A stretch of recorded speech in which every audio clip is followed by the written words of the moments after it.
ఈరోజు మన మహిళా సుదర్శన చక్ర ధ్యాన జ్ఞాన యాగం 2కి సుమిత్రానంద సరస్వతి అమ్మగారు వచ్చారండి. వారిని సాదరంగా మనం కరతాళ ధ్వనులతో ఆహ్వానించుకున్నాం. నిలబడి గట్టిగా ఒకసారి.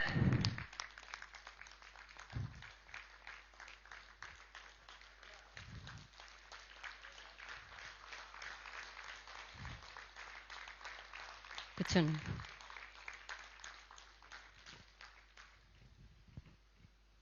మరి మాతాజీ గురించి 2 మాటలండి. మరి ఆమె శిష్యులు ప్రేమతో అమ్మ అని పిలుచుకుంటారు మాతాజీ గారిని. అందరూ కూర్చోండి. 30 సంవత్సరాల నుంచి ఓంకారం గురించి రీసెర్చ్ చేసి ఎంతో మందికి ఓంకారం ద్వారా మానసిక సమస్యలు, డిప్రెషన్తో ఉన్న వారికి హీల్ చేశారండి, స్వాంతన కలిగించారు. కాకినాడలో ప్రణవాశ్రమం స్థాపించారు. అది ఒక శక్తి క్షేత్రంగా విరాజిల్లుతుంది. కాకినాడలో ఒక ఆధ్యాత్మిక శక్తి క్షేత్రంగా విరాజిల్లుతుంది. 30 సంవత్సరాల నుండి ఎన్నో గ్రామాలు, స్కూల్స్, కాలేజీల్లో కూడా ఓంకార ధ్యానం యొక్క మహత్యాన్ని తెలియజేశారు. గత 4 సంవత్సరాల నుండి యుఎస్లోని వేదిక్ యూనివర్సిటీ వారు ఓం మీద రీసెర్చ్ కోసం మాతాజీని సంప్రదించి భావి తరాల వారికి దానిని అందించాలనే ఉద్దేశంతో 2 నెలలు యుఎస్, కెనడా, జర్మనీ వంటి దేశాలలో 32 రాష్ట్రాలలో మాతాజీ సత్సంగాలు ఏర్పాటు చేస్తున్నారు. మాతాజీ యొక్క ఓంకార ధ్యానంతో ఎంతో మందిని అసలైన ఆనందకరమైన ఆధ్యాత్మిక మార్గంలో నడిపిస్తున్నారు. ఇంకా ఎన్నో వేల మంది ఆ మార్గంలోకి వెళ్ళాలని కోరుకుంటున్నారు. ఓకేనండి, గట్టిగా కరతాళ ధ్వనులతో ఒక్కసారి మాతాజీకి వెల్కమ్ చెప్పుకున్నాం. Thank you. మీ అందరి హృదయాల్లో ఉన్న పరమాత్మకు నా హృదయపూర్వక నమస్కారములు. చాలా సంతోషము, మీ అందరినీ కలుసుకోవడం చాలా సంతోషము. అయితే ఇంకా ధ్యానావస్థలో ఉన్నట్టున్నారు మీరందరూ కూడా. ధ్యానావస్థలో ఉన్నారా? లేదు, హుషారుగానే ఉన్నారు కదండి. క్లాప్స్ కొడితే హుషారు. ఓకే, మాతాజీకి అయ్యో మాతాజీకి. అరే మిమ్మల్ని అందరిని హుషారు తీసుకురావడానికి జై కొట్టిస్తున్నారు. ఇది కరెక్ట్ కాదు కదా. శ్రీష, ఆ ఫ్యాన్ తీసేస్తే వాళ్ళకి సైలెంట్గా బాగా వినిపిస్తుంది. అది వేస్తేనే నిద్రపోతారు కదండి. అదే మరి, పూర్వం రెక్క ఆడితే కానీ డొక్క ఆడదనివారు. ఇప్పుడు ఈ రెక్క ఆడితే కానీ మనం కూర్చోలేము కదండి. అంతటి అలవాట్లు. ధ్యానులందరూ సుఖంగా ఉంటే నిద్ర వస్తుందండి కదా. ధ్యానం అంటే ఏంటి? అన్నింటినీ జయించగలగడం కదండి కదా. దేన్ని జయించకుండా నేను ఉట్టినే కళ్ళు మూసి కూర్చుంటానంటే దాన్ని ధ్యానం అంటారండి కదా. ధ్యానం చేస్తున్నారంటే ఒక లెవెల్కి ఉన్నట్లు లెక్క. ఏ లెవెల్లో ఉన్నారు ఇది గుర్తించాలి కదా. ఇది సమ్మర్ కాదు, ఇంకా ఇంద్రియ నిగ్రహము. ప్రకృతిలో ఆ ఫ్యాన్ కూడా అర్పిస్తారు పాపం. వాతావరణాన్ని సహించటము, జయించటము, ఇవన్నీ కూడా రావాలండి. మనం ఒక సాధన చేస్తున్నామంటే ఆ సాధనకి సంబంధించి అన్నీ తెలుసుకోవాలి కదా. ధ్యానానికి సంబంధించిన జ్ఞానం లేకుండా ఎంతసేపు ధ్యానం చేస్తే ఉపయోగం ఏముంటుంది? జీవితం జీవిస్తున్నారు అందరూ, కానీ అది అందంగా జీవిస్తున్నారా, ఆనందంగా జీవిస్తున్నారా, ఎడాపెడా జీవిస్తున్నారా?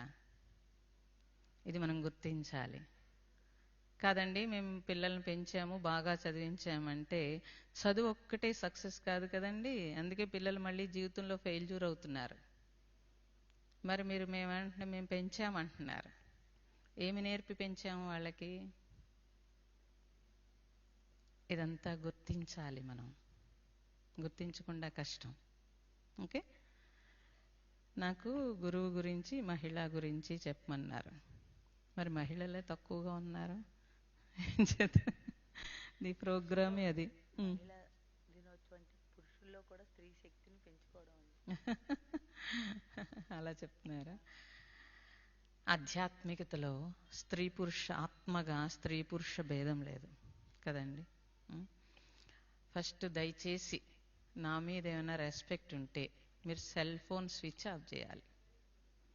ఏమండి, ఏ ప్లేస్కి వచ్చాము, ఎక్కడికి వచ్చాము, ఎందుకు వచ్చాము, మనతో పాటుగా మిగతా వాళ్ళని మనం డిస్టర్బ్ చేయకూడదు అనే చిన్న కాన్సెప్ట్ మనకు ఉండాలండి. పూర్వం ఒక 5 సంవత్సరాలు 6 సంవత్సరాల క్రితం మీ చేతిలో సెల్ ఫోన్ లేదు. అప్పుడు బాగున్నారా, ఇప్పుడు బాగున్నారా? మీరు అందరూ అప్పుడే బాగున్నాం అని ఒప్పుకుంటున్నారు, కానీ దాన్ని మానేస్తారా? వస్తువు, వాడుకునే వస్తువు, వాడుకునే వస్తువు ఎంతసేపు వాడుకోవాలి, ఎంతసేపు పక్కన పెట్టాలి అనే చిన్న నాలెడ్జ్ కావాలి. అది లేదనుకోండి, ఆ వస్తువుకి ఒక అలవాటు పడిపోయి బానిసలం అవుతాం మనం. ప్రస్తుతం అలాంటి బానిసత్వంలోనే ఉన్నారు అందరూ కూడా. సెల్లు బ్రెయిన్ని చాలా ఇబ్బంది పెడుతుందని తెలిసి కూడా ఓ పక్క ధ్యానం చేస్తూ ఉంటాము, ఓ పక్క మళ్ళీ సెల్ ఫోన్ మోగుతుంటే వెంటనే ధ్యానం ఆపేసి గబగబా సెల్ ఫోన్ చూస్తాం. లేదా ధ్యానం అయిపోగానే ఫస్ట్ తీసేది ఎన్ని ఫోన్లు వచ్చినాయి. ఇది ఉంటుంది, కంపల్సరీ ఉంటుంది అందరికీ కదండి. ఎన్ని ఫోన్లు వచ్చినాయి చూసుకుంటారు. ఇప్పుడు మనమే ఇలా ఉంటే మన పిల్లలు ఎలా ఉంటారండి? మరి నెక్స్ట్ తరానికి ఏం నేర్పుతాం? భారతదేశము అంటే, మన సంస్కృతి సాంప్రదాయం అంటే కట్టుబొట్టు కాదండి. మన సంస్కృతి సాంప్రదాయం అనంటే అంతర వికాసము, మానసిక ప్రశాంతత. దీనికోసం మన మహాత్ములందరూ ఎంతో కృషి చేశారు. ఇక్కడ మన సంపద అంటేనే అది. శారీరక ఆరోగ్యము, మానసిక ప్రశాంతత మన సంపద. మనకెవ్వరికీ పూర్వం ఎక్కడ కూడా డిప్రెషన్ అనేది తెలియదు. అది విదేశాల్లో ఉండేది, కానీ మనకు లేదు. కానీ ఇప్పుడు పిల్లలతో సహా అదే. ఎందువల్ల అంటే జీవన విధానము. మీరేమంటున్నారు? సొసైటీ మారిపోయింది అంటున్నారు. సొసైటీలో మనమా ఇంకెవరైనా ఉన్నారా? మనమే ఉన్నాం. మన తల్లిదండ్రుల్ని గమనిస్తే వాళ్ళు చదువుకోలేదు. మన తాతలు తండ్రులు ఎవ్వరు చదువుకోపోయినా సరే వాళ్ళు అనవసరమైన విషయాల జోలికి వెళ్ళేవారు కాదు. ఏది అవసరమో దాని జోలికే వెళ్ళేవారు. ఎంత డబ్బున్నా వృధాగా ఖర్చు పెట్టేవారు కాదు. కానీ ఏం చేసేవారు? వాళ్ళ కాలానికి పుణ్యం దాచుకునేవారు. వాళ్ళు చేసే పనులన్నీ తరతరాలకి పుణ్యాన్ని అందించే పనులు చేసేవారు. ఇప్పుడు మనకు డబ్బులున్నా లేకపోయినా హడావుడి ఎక్కువ. ఆ హడావుడిలో మనస్సు వేగం ఎక్కువ. అందుకే అప్పుడే ధ్యానం చేస్తారు, అప్పుడే వేగంగా ఉంటుంది మైండ్. అందుకే ధ్యానం కుదిరింది, కుదరలేదు అంటారు. ఒకసారి కుదిరింది, ఒకసారి కుదరలేదు. ఇలాంటి ప్లేస్లకు వచ్చేస్తే కుదిరింది, ఇంటికి వెళ్తే మళ్ళీ కుదరలేదు. ఇలా ఎన్ని రోజులండి? ఇలా ఎన్ని రోజులు? ఇది మనం గమనించాల్సిన విషయం. ఎందుకు కుదరట్లేదు అని అన్నప్పుడు ఆహార విహారాదులు కరెక్ట్గా లేకపోతే ధ్యానం కుదరదు. ఆహారము రజస్సుని తమస్సుని తీసుకొచ్చే ఆహారాలు తీసుకుంటాం. విహారం అంటే మన వ్యవహారాలు, మన స్నేహాలు, మన బంధుత్వాలు, మనం ఏర్పాటు చేసుకున్న అనేక రకాల్లో మన మనస్సు ఇరుక్కుని ఉంటుంది. అటువంటి విహారాల్లో మన మనస్సు ఇరుక్కున్నప్పుడు దాన్ని బయటికి లాగడం చాలా కష్టం. ఏమీ లేనప్పుడు ప్రశాంతంగా ఉంటుంది. ఇది మనం గుర్తించాలి. ధ్యానం చేస్తున్నామని అంటేనే ఒక లెవెల్కి వచ్చినట్లు లెక్క. పాపం పత్రేజీ గారు ఇంటింటా ధ్యానం అని ఒక ఉద్యమం చేశాడు. ఆయన ఉద్యమంలో ఎవ్వరూ చేయని పని ఏంటంటే శాకాహారము, శాకాహార ర్యాలీ. ఓకే, దాన్ని అంతలా ఒక ఉద్యమం కింద చేసి వారు వచ్చిన పని చేసుకుని వారు వెళ్ళిపోయారు. మరి ఆ తరువాత మనం వారు బాటలో నడుస్తున్నప్పుడు వాళ్ళకి ఏం కావాలండి? వాళ్ళు ఏం చెప్పారో అది ఆచరించటము, వారి బాటలో నడవడము. కానీ పత్రిజీ గారు జై అంటాం కానీ వాళ్ళు ఏం చెప్పారో అది ఎంతవరకు మనం ఆచరించగలుగుతాము అని చూసుకుంటే, ఒక గురువు అని మనం అనుకుంటే కనుక మిమ్మల్ని చూసినప్పుడు, మీ బిహేవియర్ చూసినప్పుడు, మీ నడవడిక చూసినప్పుడు ఎవరైనా సరే అడగగలగాలి మీ గురువు ఎవరు అని. అంతేకాని మనం చెప్పుకోకూడదు, ఏమండి మేము పత్రిజీ గారి శిష్యులం అండి, మేము పలానా అండి, మేము ధ్యానం చేస్తామండి, మేము ఇలాగండి, మేము అలాగండి అని మన చరిత్ర మనమే చెప్పేసుకుంటూ ఉంటాం. కానీ అంతకుముందు మనల్ని చూశారు, ఇప్పుడు మనల్ని చూశారు, ఎక్కడి నుంచి వచ్చింది ఈ మార్పు వీళ్ళలో అని ఎంక్వైరీ వాళ్ళు చేయగలగాలి. చేసి వివేకానందుడు చెప్తాడు, మాటతో నువ్వెవరిని మార్చలేవు, నీవు నడవడికతో నువ్వు మార్చగలగాలి. నీ నడవడికతోటి వాళ్ళు కూడా నీ వెనకాలే నడిసొచ్చేయాలి. అలాంటి స్థితి మనం తెచ్చుకున్నప్పుడు అది మనం గురువుకి కృతజ్ఞత చూపించడం అంటే ఏంటండి? అది మనం గురువుకి కృతజ్ఞత చూపించడం అంటే. అలా మనం ఏమీ ఇవ్వలేం వాళ్ళు చేసిన కృషికి. కానీ అంత పొద్దుటి నుంచి రాత్రి వరకు వాళ్ళు చేసిన పనులు కానీ, వాళ్ళు చేసిన తిరిగినవి కానీ, వాళ్ళు చేసిన ఉద్యమాలు కానీ అవన్నీ మనం చేయలేకపోవచ్చుగాక. కానీ మనలో చిన్న మార్పు ఏదైతే ఉందో అది వాళ్ళకి మనము ఇచ్చే గురుదక్షిణనండి, నివాళననివ్వండి, లేకపోతే కృతజ్ఞతనండి, ఏమైనా అవనివ్వండి, అది మీరు ఏ పేరు పెట్టుకున్నా సరే.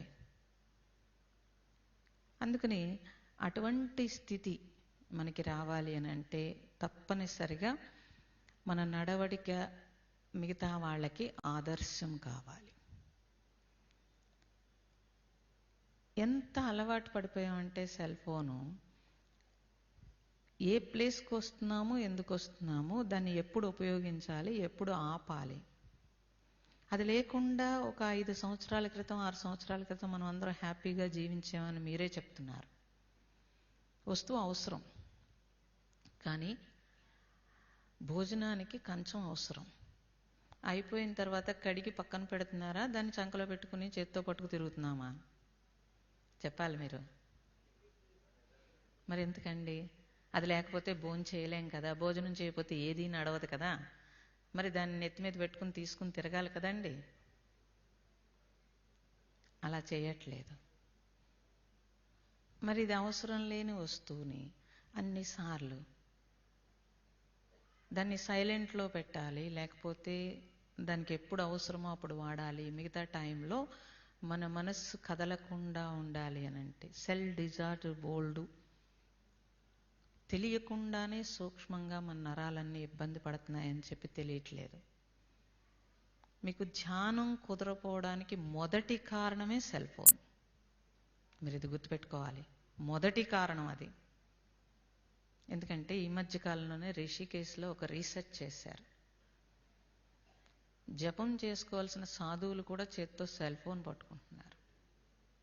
స్పిరిచువల్లే వింటున్నారు, కొత్తగా ఏం వినట్లేదు. అందరూ స్పిరిచువల్లే వింటారు. కానీ ఆ స్పిరిచువల్లో అనేక రకాల వేరియేషన్లు వినడం వల్ల దానివల్ల మైండ్ ఒక కన్ఫ్యూజ్, ఎన్నో రకాల ఇన్ఫర్మేషన్ తీసేసుకోవడం. ఆ ఇన్ఫర్మేషన్లో ఏది ఆచరించాలి, ఎంతవరకు ఆచరించాలి, మనకి ఎంతవరకు ఉపయోగపడుతుంది లేకుండా సోషల్ మీడియాలో అనేక రకాల ఇన్ఫర్మేషన్ బ్రెయిన్లోకి వెళితే అది మైండ్ని డిస్టర్బ్ చేస్తుంది అని తెలియట్లేదు. కాబట్టి ఏకాగ్రత ఏకత్వానికి తీసుకువెళ్ళాలి. అనేకం నుంచి ఏకత్వంలోకి రావడం కోసము మనం ధ్యానం చేస్తున్నాము.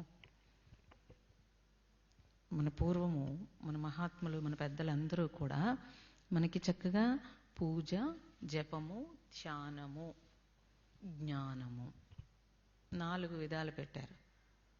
శ్రీకృష్ణుడు భగవద్గీతలో ఒకదాన్ని మించి ఒకటి ఉన్నాయనంటే పూజ ఇంద్రియ నిగ్రహం, జపము మనస్సు శుద్ధి, ధ్యానము మనస్సు ఏకాగ్రము, జ్ఞానము హృదయ విశాలత్వము కోసం. అలా ఈ 4 విధాల ఎవరెవరు దేనికోసం వెళ్ళినా ఎలా తీసుకున్నా అన్నీ అల్టిమేట్గా వాళ్ళు శుద్ధి అవ్వడం కోసమే అని మనకి స్పష్టంగా చెప్పి ఉన్నారు. ఇలా 4 విధాల మీరు ఎలా వెళ్ళినా ఎదగండి అని చెప్తే, కాదండి ఇది మంచిది కాదు, దీనికంటే ఇది హైయెస్ట్, దీనికంటే ఇది హైయెస్ట్ అని చెప్పారు. దానికంటే అది హైయెస్ట్ కాదు, అన్నీ అవసరమే అని చెప్పారు. అన్నీ అవసరమే. ఎందుకని 4 చెప్పాను, 4 రకాలుగా. పూజ ఇంద్రియ నిగ్రహం కోసం, జపం మనస్సు శుద్ధి కోసం, ధ్యానం ఏకాగ్రత కోసం, జ్ఞానం అల్టిమేట్గా నీకు హృదయ శుద్ధి, నాలెడ్జ్ కావాలి, అజ్ఞానం నుంచి జ్ఞానంలోకి రావడానికి, నువ్వు ఎదగడానికి. ఏది అవసరం కాదండి, అన్నీ అవసరమే. అయితే అన్నీ చేయలేము, మనకి ఏది సూట్ అవుతోంది పోనీ తెలుస్తుంది, మనకు తెలుస్తుంది, దాన్ని మనం తీసుకుని చక్కగా చేసుకోవచ్చుగాక. అలా మనం ఎదగడానికి అంటే, నేను ఎదగడం అంటే ఉన్న స్థితి నుంచి ఉన్నత స్థితికి చేరుకోవడము. నా ఉన్న స్థితి ఏమిటి ఇప్పుడు అనేది నాకే తెలియాలి. మీరు నా దగ్గరికి వచ్చి నా స్థితి ఏంటో చెప్పండి అంటే జాతకం చెప్పినట్టు చెప్పాలా నేనేమన్నా? అది వర్కౌట్ అవ్వదు, మీకే తెలుస్తుంది. మీరు మీ స్థితి ఏమిటి అనేది కళ్ళు మూసుకున్నప్పుడు మీకు తెలుస్తుంది. మీరు కళ్ళు మూసుకున్నప్పుడు మీకు ఏ ఆలోచనలు వస్తున్నాయో మీకు తెలుస్తుంది కదమ్మా. అంటే ఇప్పుడు కళ్ళు మూసుకుని ధ్యానం చేస్తూ కూడా నాకు ఈ ఆలోచనలు వస్తున్నాయనంటే నా ధ్యాస ఎక్కడుంది? మీకు ఏ ఆలోచనలు వస్తున్నాయో అక్కడుంది. ధ్యాస ఎక్కడుంది? అక్కడుంది. మరి ధ్యానం అయిపోయిన తర్వాత మనం విచారించాలా వద్దా మన గురించి? మరి ఏం చెప్తామండి? ఎంతసేపు ధ్యానం చేశారని అడుగుతారు. గంట, లేకపోతే 2 గంటలు చేశానండి, లేకపోతే 10 రోజులు చేశానండి, 4 రోజులు చేశానండి, కంటిన్యూ చేశాను 48 గంటలు 24 గంటలు అని చెప్తారు. మరి చేసావు కరెక్టే, కానీ లోపల స్థితి ఏమిటి అని ఎవరికి వాళ్ళు చూసుకోవాలా? ఇది భగవాన్ చెప్పాడు, నిన్ను నువ్వు చూసుకోమని చెప్పి. నన్ను నేనేం చూసుకుంటానండి? నేను ఆల్రెడీ మంచిదాన్నని ఒక మూర్చబిళ్ళ బోర్డు వేసుకుని తిరుగుతున్నాను కదా. ఇంక మళ్ళీ నన్నేం చూస్తాను? ఎవరినైనా చూడమంటారా చెప్పండి, చూస్తాను. వాళ్ళు ఇలాంటి వాళ్ళు, అలాంటి వాళ్ళు చర్చించుకుంటాం కదా మనం వాళ్ళు చర్చించుకుంటాం. లేదండి ఈ మధ్య ధ్యానంలోకి వచ్చాక ఇవన్నీ మానేశానంటే మంచిది కాదనట్లేదు నేను, అయినా చర్చించుకుంటాం. ఒక మంచి పని చేస్తూ కూడా వాళ్ళు ఇలా చేశారు, వీళ్ళు అలా చేశారు అనుకోకుండా ఉండం. అంటే ఎక్కడి నుంచి వస్తుంది అంటే, మనిషిలో ఆత్మస్థితి, అందరూ ఆత్మలు, కానీ ఆత్మస్థితిలో నిలిచి ఉన్నామా లేదా అని చూసుకోవాలనంటే, ఆత్మస్థితినే మనం పొందలేకపోతున్నామేంటి అనేది మనం అబ్జర్వ్ చేస్తే 6 అరిషడ్ వర్గాలు అడ్డు వచ్చినవి అన్నారు. అది కామ, క్రోధ, లోభ, మోహ, మద, మాత్సర్యము. ఈ 6 అరిషడ్ వర్గాలు నాకు అడ్డు వస్తున్నాయి అనే విషయం కూడా మనకు తెలియదు. ఒకవేళ తెలుసుకుంటే వాటిని తొలగించుకోవడం ఎలాగా అని ప్రయత్నం చేస్తారు. అంతకుముందు మాకు కోపము, చిరాకు, విసుగు ఎక్కువగా ఉండేవి, ధ్యానంలోకి వచ్చాక తగ్గినవి. మంచిది, మంచి మార్పు. మీరు చేస్తున్న ధ్యానానికి మీకే మంచి మార్పు. మరి ఇంకేం తగ్గాలి అనేది మనం చూసుకున్నప్పుడు, మిమ్మల్ని మీరు అద్దంలో చూసుకోవాలనంటే సంఘటన, ఇంట్లో ఏదో పరిస్థితిలో ఇబ్బందులో, లేకపోతే బయట సొసైటీలో ఇబ్బందులో ఏవో వస్తవి. వచ్చినప్పుడు ఆ సంఘటనలో నేను ఎలా ఉన్నాను అనేది మీరు గుర్తించగలిగితే తొలగించుకోవడం ఈజీ. లేదండి నేను మంచిదాన్ని అనే బోర్డు పెట్టుకుని తిరిగాను అనుకోండి, ఇప్పుడు నేను మంచిదాన్ని అయితే మిగతా వాళ్ళందరూ ఏమయ్యారు కదండి. అందుకే కదా నేను గొప్పగా చెప్పుకుంటామని. శ్రీకృష్ణుడు ఏం చెప్పాడు? నేను నాది తొలగిస్తే నన్నే చేరుకుంటావు అన్నాడు. అంత ఈజీ అండి? నేను నాది తొలగించడం అంత ఈజీయా? నాది వదిలేసుకుని పోని నాకులా సన్యాసం అయిపోయారు గనక నేను వదులుతుందా? నన్ను రాజమండ్రి పిలిచి ఇంత గొప్పగా ఇంత కళాశాలలో కూర్చోబెట్టి దండ వేసి చప్పట్లు కొట్టారు. అయిపోయిందా? నేనులోనే పడ్డాను కదండి, కదా? ఆ నేనులోనే పడతాం. నా సభకి ఇంతమంది వచ్చారు, నేనులోనే పడతాను. ఏవో రకరకాలు ఉంటాయండి. నాది కూడా వదలం, అంత ఈజీ ఏం కాదు నాది వదలటం. ధ్యానం చేసినప్పుడు మీరు వదులుతున్నారా లేదా? ధ్యానం చేసినప్పుడు నాది ఏమీ లేదు, అక్కడ కూర్చున్నారు, ఈ నాది గుర్తుకు రాదు కదండి.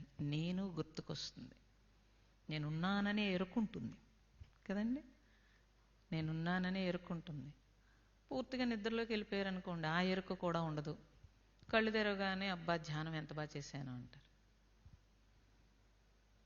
ఎరుకతో ఎలర్ట్గా ధ్యానం చేయటం అంటే ఏంటో కూడా తెలియదు జనాలకి.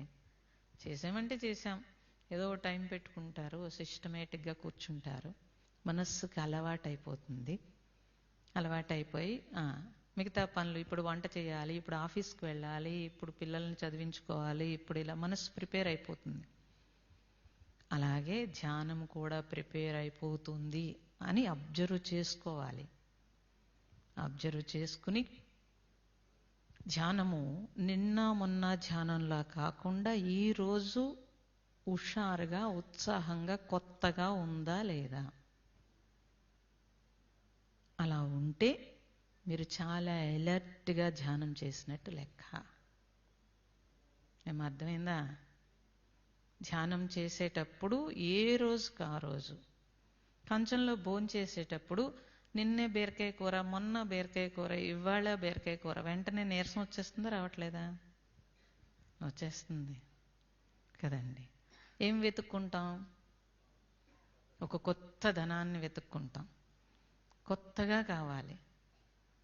ఏ రోజు బీరకాయ కూర పక్కన కొంచెం పచ్చడన్నా పడే అని మనకు మనమే చూసుకుంటాం. చూసుకుని తినలేకపోతే ఏదో ఏర్పాటు చేసుకుంటున్నాం కదండి. కలర్ బట్టలు కట్టుకుంటాం, ఒకే కలర్ రోజు కడతామా ఏంటి? నచ్చదు. ప్రతిదాన్ని కొత్తదనం కావాలి, వెతుక్కుంటాం. మరి ధ్యానం మాత్రం ఎందుకు యాంత్రికంగా చేస్తున్నావు? నిన్న మొన్న ధ్యానంలా చేస్తామా? ఇంకొంచెం ఎదగడానికి ఈరోజు ఏం చేయాలి అని ధ్యానానికి కూర్చుంటామా ఏంటి? అలా ఏం కూర్చోం. టైం అయిందా, అమ్మో నేను ధ్యానం చేయాలి, టక్ మనం కూర్చుంటాం, మనసు ప్రిపేర్ అయిపోయింది. అవసరమైతే ముందు రోజు నిద్ర లేకపోయినా అలసిపోయినా జాగ్రత్తగా ఒక చిన్న కునుకు లాగేసి ఫ్రెష్గా ఉన్నట్టు ఉంటుంది. ఓ ఈరోజు ధ్యానం చాలా బాగుంది అనిపిస్తుంది. అందుకే ధ్యానానికి సంబంధించిన జ్ఞానం లేకపోతే ఎన్ని రోజులు ధ్యానం చేసినా ఒకేలా చేస్తాం, ఒక యాంత్రికంగా. అలా కాదు. మీరు అరగంట చేస్తారా, పావుగంట చేస్తారా, 10 నిమిషాలు చేస్తారా? ఇప్పుడు నేను ధ్యానం చేస్తున్నానంటే అన్నీ డ్రాప్ చేసి నాతో నేను చాలా ఎలర్ట్గా, చాలా ఎరుకతోటి నేను ధ్యానం చేయాలి అనే ఒక ఎరుక మనకు ఉండాలి. అలా ఉన్నప్పుడు ఆ ధ్యానం చూడండి, మీరు ట్రై చేయండి, హుషారుగా ఉత్సాహంగా ఉంటుంది. అర్థమవుతుందమ్మా? ఎక్కడ చాలా సైలెంట్గా ఉన్నారు, చాలా చాలా సీరియస్గా ఉన్నట్టుంది కదా. వింటున్నారు, శ్రద్ధగా వింటున్నారు, శ్రద్ధాభక్తులు. మంచిది కదండి. మీ సబ్జెక్ట్ కాబట్టి, మీ సబ్జెక్ట్ మీన్స్ మీ అందరికీ ధ్యానమే కావాలి కాబట్టి అందుకే శ్రద్ధ. నేను ఇప్పుడు ఏ పురాణమో 4 పద్యాలు ఇప్పాను అనుకోండి, అమ్మా బోరు, చాలా కష్టం చాలా కష్టంగా ఉంటుంది కదండి. కాబట్టి ధ్యానానికి సంబంధించిన జ్ఞానాన్ని సంపాదించడమే ధ్యానుల యొక్క లక్ష్యం. అలా అంటే ఇప్పుడు యూట్యూబ్ కొట్టి హౌ టు ధ్యానం అన్నారనుకోండి, ఇంత ఇన్ఫర్మేషన్ వస్తుంది. ఏ ఇన్ఫర్మేషన్ ఫాలో అవుతారు? అవసరం లేదు. ఎవరు ఏం చేస్తున్నారో దాంట్లోనే ముందుకు వెళ్ళొచ్చు గాక, దాంట్లోనే ముందుకు వెళ్ళొచ్చు. మళ్ళీ మీ ధ్యానం ఏంటండి, మా ధ్యానం అనకూడదండి. మీ ధ్యానాలు మా ధ్యానాలు లేవు అసలు. పత్రిజీ గారి ధ్యానం వేరు, సుమిత్రానంద గారి ధ్యానం వేరు, ఇంకొకళ్ళ ధ్యానం లేదు. అలా లేకే మేము అందరికీ ఇప్పుడు పత్రిజీ గారు చేసిన ఉద్యమంలో వారున్నా లేకపోయినా దాన్ని నిలబెట్టడానికే కదా మేము కూడా తిరుగుతున్నాం కదండి. ఎందుకు తిరుగుతాం? తల్లిదండ్రులు లేని బిడ్డలు ఎలా అయిపోతారో, గురువు లేకపోతే అలా అయిపోతారు. కాబట్టి అలా కాకుండా ఉండడానికి కదండి. కాబట్టి నువ్వేరు నేను వేరు లేదు. మళ్ళీ అక్కడ అందరం ఒక్కటే, అందరం ధ్యానం చేయటానికి వచ్చాం. దాంట్లో నాకు తెలుసున్నది నేను చెప్తాను, మీకు తెలుసున్నది మీరు చేస్తారు, నేర్చుకుంటాం. ఇంకొంచెం ముందుకు వెళ్ళడానికి అవకాశం. అలా మనకి మనం ఎదగడానికి భగవాన్ రమణ మహర్షి చెప్తాడు, హృత్స్థలే మనస్వస్థతా క్రియ భక్తియోగ బోధాచ్చ నిశ్చితం. మనస్సు హృదయ స్థానంలో నిలిచి ఉండడము, అదే భక్తి, అదే బోధ అంటే జ్ఞానము అని అర్థము. కానీ ఎంతసేపు మన మనస్సు హృదయ స్థానంలో నిలిచి ఉంటుంది? హృదయ స్థానం అంటే మళ్ళీ ఇక్కడ చూడమంటారా అని అడగకూడదు మీరు, అలా అడగకూడదు. ఆ హృదయంలో 6 అరిషడ్వర్గాలు తగ్గి నువ్వు ధ్యానం చేస్తున్నప్పుడు యథార్థముగా స్వరూప స్థితిలో నిలిచి ఉండడం అన్నారు. నీ స్వరూపం అంటే ఏమిటి? నీ ఆత్మస్థితి, చైతన్యము, అది నీ స్వస్థలము. స్వ అంటే ఆత్మ. నీ స్థలం ఏదంటే, మా ఊర్లో పలానా చోట మాకు ఆ స్థలం ఉందండి, ఈ స్థలం ఉందండి, 100 చెప్తారు. ఆ స్థలాలు ఈ స్థలాలు అన్నీ వదిలేసి ఎక్కడికి వెళ్తామండి? మహాస్థలానికి అని చెప్పారు. దానికో పేరు పెట్టారు కదండి. మహాస్థలం ఎక్కడుంది? అవే వెళ్ళొచ్చినోడు చెప్తాడు. వెళ్ళొచ్చినోడు మీరు ఇవన్నీ ఊహలు కదండి కదా. మొత్తం మీద ఏదో ఉందని మహాత్ములు ఏదో చెప్పారు కాబట్టి ఏదో చెప్తారు మీరు. పలానా బుద్ధుడు, వీళ్ళందరూ బుద్ధిజం వాళ్ళు అయితే టిబెట్ దగ్గర మా బుద్ధిజం దగ్గర ఉందంటారు, ఇంకొకళ్ళు ఎక్కడో అక్కడ ఉందంటారు, ఇంకొకళ్ళు ఎక్కడో ఇక్కడ. అలా కాదు. ఇప్పుడు ఇక్కడ ఎప్పుడో ఎక్కడో కాదు. అందుకని నా స్వస్థలము అంటే నా స్వయం స్థలం. అంటే స్థలం అంటే ఏంటండి? స్థలం అంటే ఏంటి మీరు చెప్పాలి. నిలిచి ఉండడం అన్నారు. స్థలం అంటే భూమి అనుకున్నారు కనుక నువ్వు స్థిరం. స్థలం అంటే ఏంటి? స్థిరం. నీ స్వయంలో స్థిరం. అటువంటి అందుకే స్థిర సుఖమాసనం అన్నారు. ధ్యానానికి ఏం కావాలండి? స్థిర సుఖమాసనం. మరి స్థిర సుఖమాసనంలో అంటే అవునండి, కాళ్ళు చేతులు బీసిపోయి చక్కగా కూర్చున్నామే అంటే లోపల రైళ్లు పరిగెడుతూ ఉంటాయి. మరి అది స్థిర సుఖమాసనమా? కాదు కదండి. అది స్థిర సుఖమాసనం కాదు. ఏది స్థిర సుఖమాసనం అంటే నీ స్వస్థలంలో స్థిరంగా నువ్వు నిలిచి ఉండడాన్ని స్థిర సుఖమాసనం అన్నారు. కొట్టచ్చు చప్పట్లు కదా. మనకి తెలియని విషయాన్ని తెలుసుకున్నప్పుడు స్పందన అంటారు. ఆ స్పందన హృదయ విశాలత్వము. అటువంటి స్పందనలు కావాలి. చప్పట్లు కొట్టడానికి స్పందనని కాదు, అన్ని విషయాల్లోనూ స్పందన కావాలి. అన్ని విషయాల్లోనూ స్పందన కావాలి. మనిషి ఎదగాలి అనంటే ఆ హృదయ విశాలత్వం వైపే జర్నీ చేయాలి. అందుకే ఏం చెప్పారు, అలా నేను ఎదగాలి అనంటే నువ్వు జీవించి ఉండడానికి, జీవితానికి, ఈ జీవితానికి నీకంటే కింద వాళ్ళని చూసుకోమన్నారు. ఎదగాలంటే మహాత్ములతో పోల్చుకోమన్నారు. ఎందుకని మహాత్ములు గోల్ పెట్టుకుంటే కనుక మనం ఎక్కడున్నామో అర్థమైపోతుంది. ఇంకా వేరే కొత్తగా ఎవరో చెప్పక్కర్లేదు. చుట్టుపక్కల వాళ్ళందరూ నువ్వు మంచిదానం అయితే మంచిదాన అని అంటే మంచివాళ్ళం అయిపోతామా ఏంటండి? వాళ్ళ అవసరానికి ఏదో అన్నారు అన్నంత మాత్రాన మనం పొంగిపోక్కర్లేదు. మహాత్ములతో పోల్చుకుంటే మనం మంచివాళ్ళమా చెడ్డవాళ్ళం తెలిసిపోతుంది. అప్పుడు నేను ఎలా ఎదగాలి అనేది మనకు అర్థమవుతుంది. అది జ్ఞానం.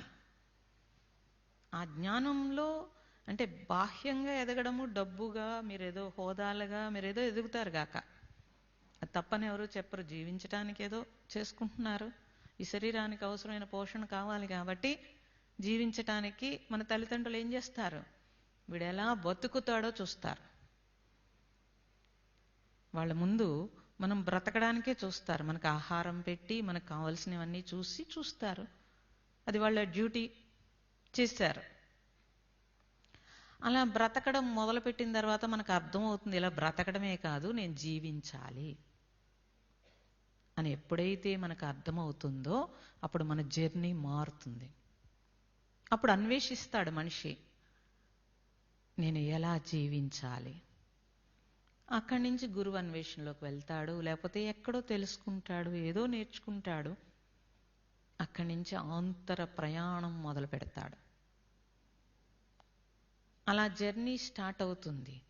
తల్లిదండ్రులు ఈ శరీర పోషణ చేస్తే నీ జర్నీ ఆంతర జర్నీ అంటే జన్మరాహిత్యం వైపు వెళ్ళడానికి గురువులందరూ నిన్ను చేపట్టుకుని నడుపుతారు. నాట్ ఓన్లీ ఒక్క గురువు నడపడండి మనల్ని, ఎంతోమంది గురువుల సహకారం. ఎంత జ్ఞానం! మీరు ఓ పుస్తకం చదివారనుకోండి, ఆ గ్రంథం ఎవరైతే రాసి ఉన్నారో వాళ్ళ అనుభవం రాసి ఉన్నారు. ఎక్కడో ఒక సత్సంగం విన్నారు, అది వాళ్ళ ప్రేమ. వాళ్ళకి పని లేదేంటండి, హాయిగా కళ్ళు మూసుకు కూర్చోక 10 మందికి ఆ జ్ఞానాన్ని పంచాలనుకోవడం. అది వాళ్ళ ప్రేమ, అది వాళ్ళ హృదయ విశాలత్వము. మరి మనం నేర్చుకున్న దాన్ని మీరు 10 మందికి పంచడానికి మీరు ఎలా ప్రయత్నం చేస్తున్నారు, అది మీ హృదయ విశాలత్వము. అప్పటి వరకు శరీర పోషణ కోసం అవసరానికి పరుగులు పెట్టిన మనం అప్పుడు స్థిరంగా స్టార్ట్ అవుతుంది ఏంటంటే హృదయం వైపు జర్నీ. అక్కడి నుంచి చూసుకుంటాం మన గుణాలు, మన వాసనలు ఎన్నున్నాయి, మనం ఎలా ఉన్నామో అన్నీ అర్థమవుతూ ఉంటాయి. ఆ మార్పు కోసం ప్రయత్నమే మిమ్మల్ని ఇక్కడ కూర్చోబెడుతుంది. ఎక్కడెక్కడి నుంచో వచ్చి ఇక్కడ కూర్చుంటారు. ఎందుకు కూర్చుంటారు అంటే ఆ లోపల తెలుసుకుని నేను మారాలి, తద్వారా నా జన్మరాహిత్యానికి వెళ్ళాలి అనే ఒక తపన మనల్ని ఇక్కడికి తీసుకొస్తుంది. అయితే ఆ తపన బాగుంది, కానీ దాన్ని ఇంకొంచెం మెరుగులు పెట్టాలని అంటే నిన్ను నువ్వు పరిశీలించుకోవలసి ఉంటుంది. అలా మిమ్మల్ని మీరు పరిశీలించుకున్నప్పుడు మీతో మీరు ఉన్నారా, ఈ సొసైటీతో మీరు ఉన్నారా, ఇది గమనించాలి. ఏమిటది? మీతో మీరు ఉన్నారా, ఈ సొసైటీతో మీరు ఉన్నారా, ఇది ఫస్ట్ అబ్జర్వ్ చేయాల్సిన విషయం. నాతో నేను ఎంతసేపు ఉన్నాను, సెల్ ఫోన్తో ఎంతసేపు ఉన్నాను. సెల్ ఫోన్ అంటే ఏంటండి?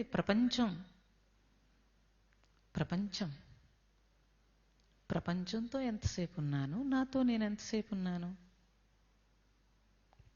సంవత్సరాల తరబడి ధ్యానం చేయక్కర్లేదండి. మీరు కరెక్ట్గా అబ్జర్వ్ చేసుకుంటే చాలా స్పీడ్గా పట్టుకోగలుగుతారు. కానీ మనం ఎదగడానికి ఎక్కువ ప్రయత్నం చెయ్యం. ఒక మూసలో, ఒక ఒరవడిలో ఉండిపోతాం. అలాంటి ఒరవడి కాదు. మనం చేస్తున్న కొలది మన భావాలు తగ్గుతూ ఉండాలి, సద్భావం పెరగాలి. అందుకని భావనా బల భక్తి ఉత్తమం అన్నారు. భావశూన్య సద్భావ సుస్థితిలో నిలిచి ఉండమన్నారు. భావశూన్య సద్భావ సుస్థితి. సు అంటే మళ్ళీ స్వాన్న సువన్న అన్ని ఆత్మస్థితి. దాంట్లో నిలిచి ఉండడము భక్తి అన్నారు. మనకి భక్తి అంటే గుళ్ళకి వెళ్ళటము, బొట్లు పెట్టుకోవడం, పూజలు చేసుకోవడం, ఇవే భక్తి అని తెలుసు. నీ ఆత్మస్థితిలో నువ్వు నిలిచి ఉండడం భక్తి అని చెప్పారు. తత్వం అలాగే చెప్తుంది. పురాణాలు అయితే వేరేగా చెప్తారు, కానీ తత్వంలోకి వెళితే భగవంతుడు నామరూపాలకి అతీత స్థితి. మరి ఈ నామరూపాలు ఎందుకండి? భావం భవాతీత స్థితికి వెళ్ళడానికి, సద్భావం రావడానికి, భగవంతుడు అనే తలంపు రావడం కోసం, అనేక భావాలు పక్కకి వెళ్ళడం కోసం. మనం ఇంటి నిండా దేవుడి ఫోటోలో మనకు నచ్చిన పెట్టుకుంటాం. మన గురువులో ఎవరో కొన్ని ఎందుకు పెట్టుకుంటున్నామండి అంటే అనేక భావాలు చాలా స్పీడ్గా కదులుతూ ఉంటుంది మనకి. టక్ మనం అవి చూసేటప్పటికి ఒక సద్భావము, ఒక సద్భావం. పూర్వం అయితే చక్కగా మన తాత ముత్తాత వాళ్ళు చేసిన మంచి పనులు అన్నీ ఇలా వరుసగా పెట్టుకునేవారు. మీరు అసలు నా ఫోటో కూడా పెట్టకని ఆల్టెక్కులు చేసి గోడంతా నీట్గా పెట్టుకున్నారు. మేకు కొట్టకూడదు, మేకులు కూడా కొట్టకూడదు. వాళ్ళు కనీసం ఒక మంచి పని చేసి ఫోటోలోకి ఎక్కి పూర్వం కనీసం మండువాలోగిల్లో ఎక్కడో చోట లైన్గా ఉండేవారు. ఇప్పుడు మన తర్వాత మనం ఏమవుతాం అంటారు? ఫోటోలోకి కూడా వెళ్ళాం. మరి ఎక్కడుంటాం మనం? ఎక్కడుంటాం చెప్పండి?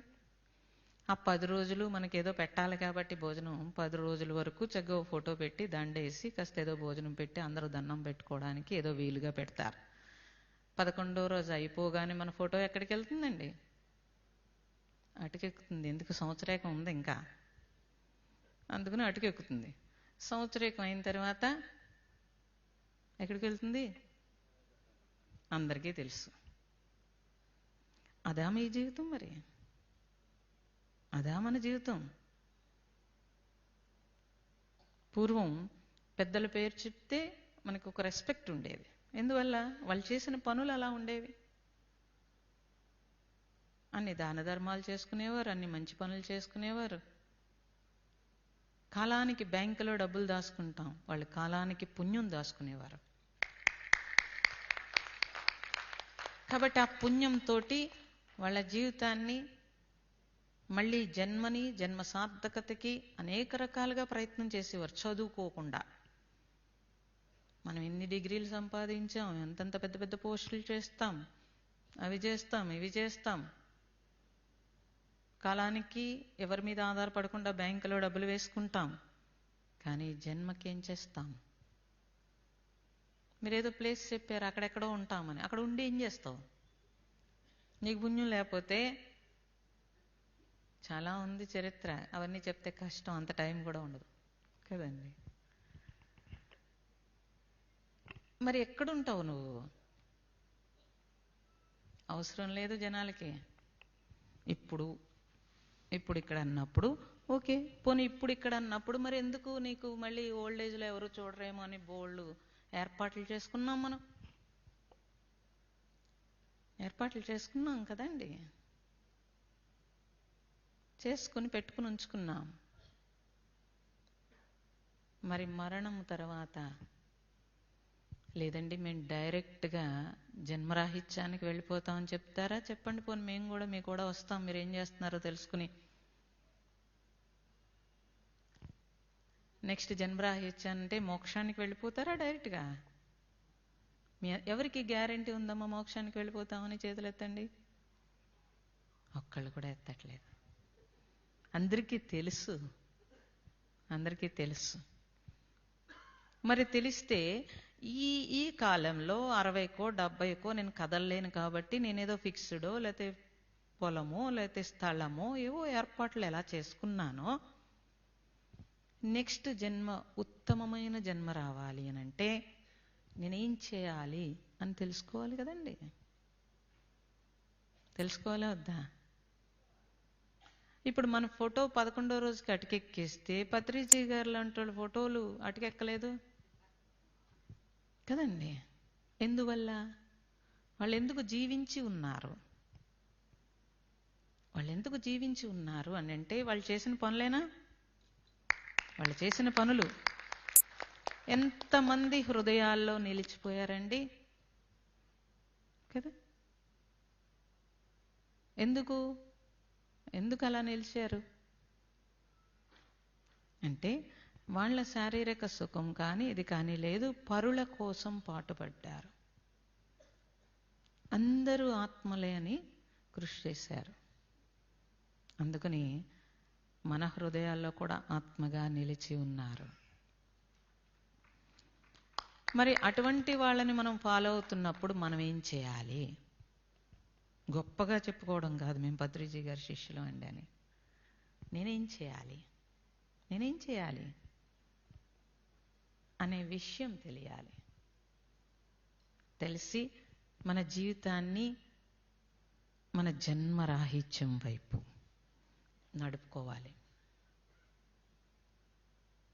ఓ పక్క ధ్యానం చేస్తూనే ఉంటారు, ఓ పక్క పెళ్ళిళ్ళు పేరంటానికి పోతూ ఉంటారు, ఓ పక్క అదేదో అంటారు, ఓ పక్క కిట్టి పార్టీలు అంటారు. ఇదే అది ఇదే. ప్రసాదం ప్రసాదమే, తీర్థం తీర్థం తీసుకున్నాక ప్రసాదం ఎందుకురా నాయన అంటే తీర్థం తీర్థమే, ప్రసాదం ప్రసాదమే.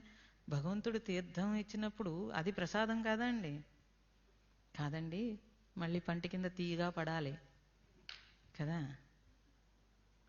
అలా ఉంటుంది మన ఆలోచన విధానం, అలా ఉంటుంది. ఆలోచన విధానం అలా ఉండకూడదండి. అందుకే పూర్వం మనకి 4 కాలాలు పెట్టారు. పూర్వం అంటే 100 years బతికేవారు. ఇప్పుడు మీరు ఎంతకాలం బతుకుతారు? మినిమం చెప్పండి. మినిమం మీకు అంచనా ఉంటుంది కదా, ఎంతకాలం మీరు ఆరోగ్యంగా ఉంటారు? 80-85 మీరు ఆరోగ్యంగా బతికేస్తే బోళ్ళు పనులు చేసేచ్చండి బాబు కదా. అంత ఆశ ఉంది. 80-85 ఆరోగ్యంగా ఉంటారా? ఇప్పటికే 65 వచ్చేసారు కాబట్టి మీ అంచనా బాగుంది. యంగోళ్ళని అడిగితే చెప్తారు 60-70 అంతేనమ్మా, అంతకంటే ఎక్కువ చెప్పరు కదండి. ఆరోగ్యంగా అంటే ఎటువంటి రుగ్మతలు లేకుండా ఎంతమందికి మనం ఉపయోగపడుతూ ఫిట్గా ఉన్నామో ఇది ఆలోచించాలి. ఇప్పుడు మాకు 55, ఉదయం 4:30 నుంచి 5:30 వరకు క్లాస్ ఉంటుంది, మెడిటేషన్. అక్కడి నుంచి స్టార్ట్, రాత్రి 9 వరకు కంటిన్యూ ఉంటాయి. ఆన్లైను ఆఫ్లైను లేకపోతే జనాల్ని కలుసుకోవడం ఏదైనా. అప్పుడు రాత్రి ఒక 2 hours పడుకుంటే మళ్ళీ నా సొంత సాధన, మళ్ళీ ఉదయం కంటిన్యూ. ఇలా ఒక 30 సంవత్సరాల నుంచి నడుస్తోంది బండి. 30 సంవత్సరాల నుంచి విసుగు విరామం లేకుండా.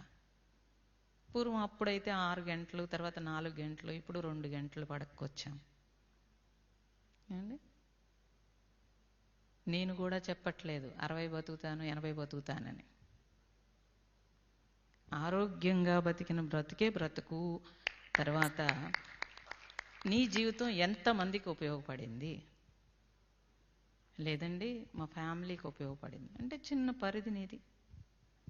నేను, నా భార్య, నా 2 పిల్లలు, లేదా మా అమ్మ నాన్న, ఎంత చిన్న పరిధి అండి. ఇప్పుడు పత్రిజీ గారి పరిధి ఎంత? ఇది మనం గమనించాలి. కనీసం అప్పుడు కుటుంబం నుంచి కొంచెం బయటికి రావాలి కదండి.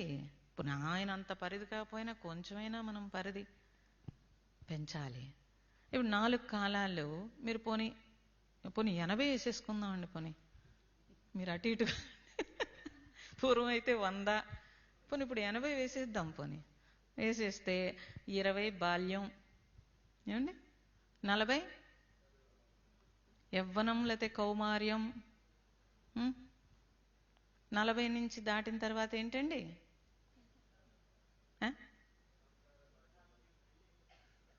40 నుంచి వృద్ధాప్యం అయితే 80 ఏం చేస్తారు? అసలు తెలియదు ముందు. 4 కాలాలంటే తెలియదు. నేను చెప్తాను, బాల్యం, యవ్వనం కానీ కౌమారం కానీ ఏదైనా ఒకటే. యవ్వనం, వానప్రస్థం, వృద్ధాప్యం కాదు సన్యాసము. సన్యాసం అంటే బట్టలు వేసుకోవడం కాదు, బట్టలు వేసుకోవడం కాదు సన్యాసం అంటే.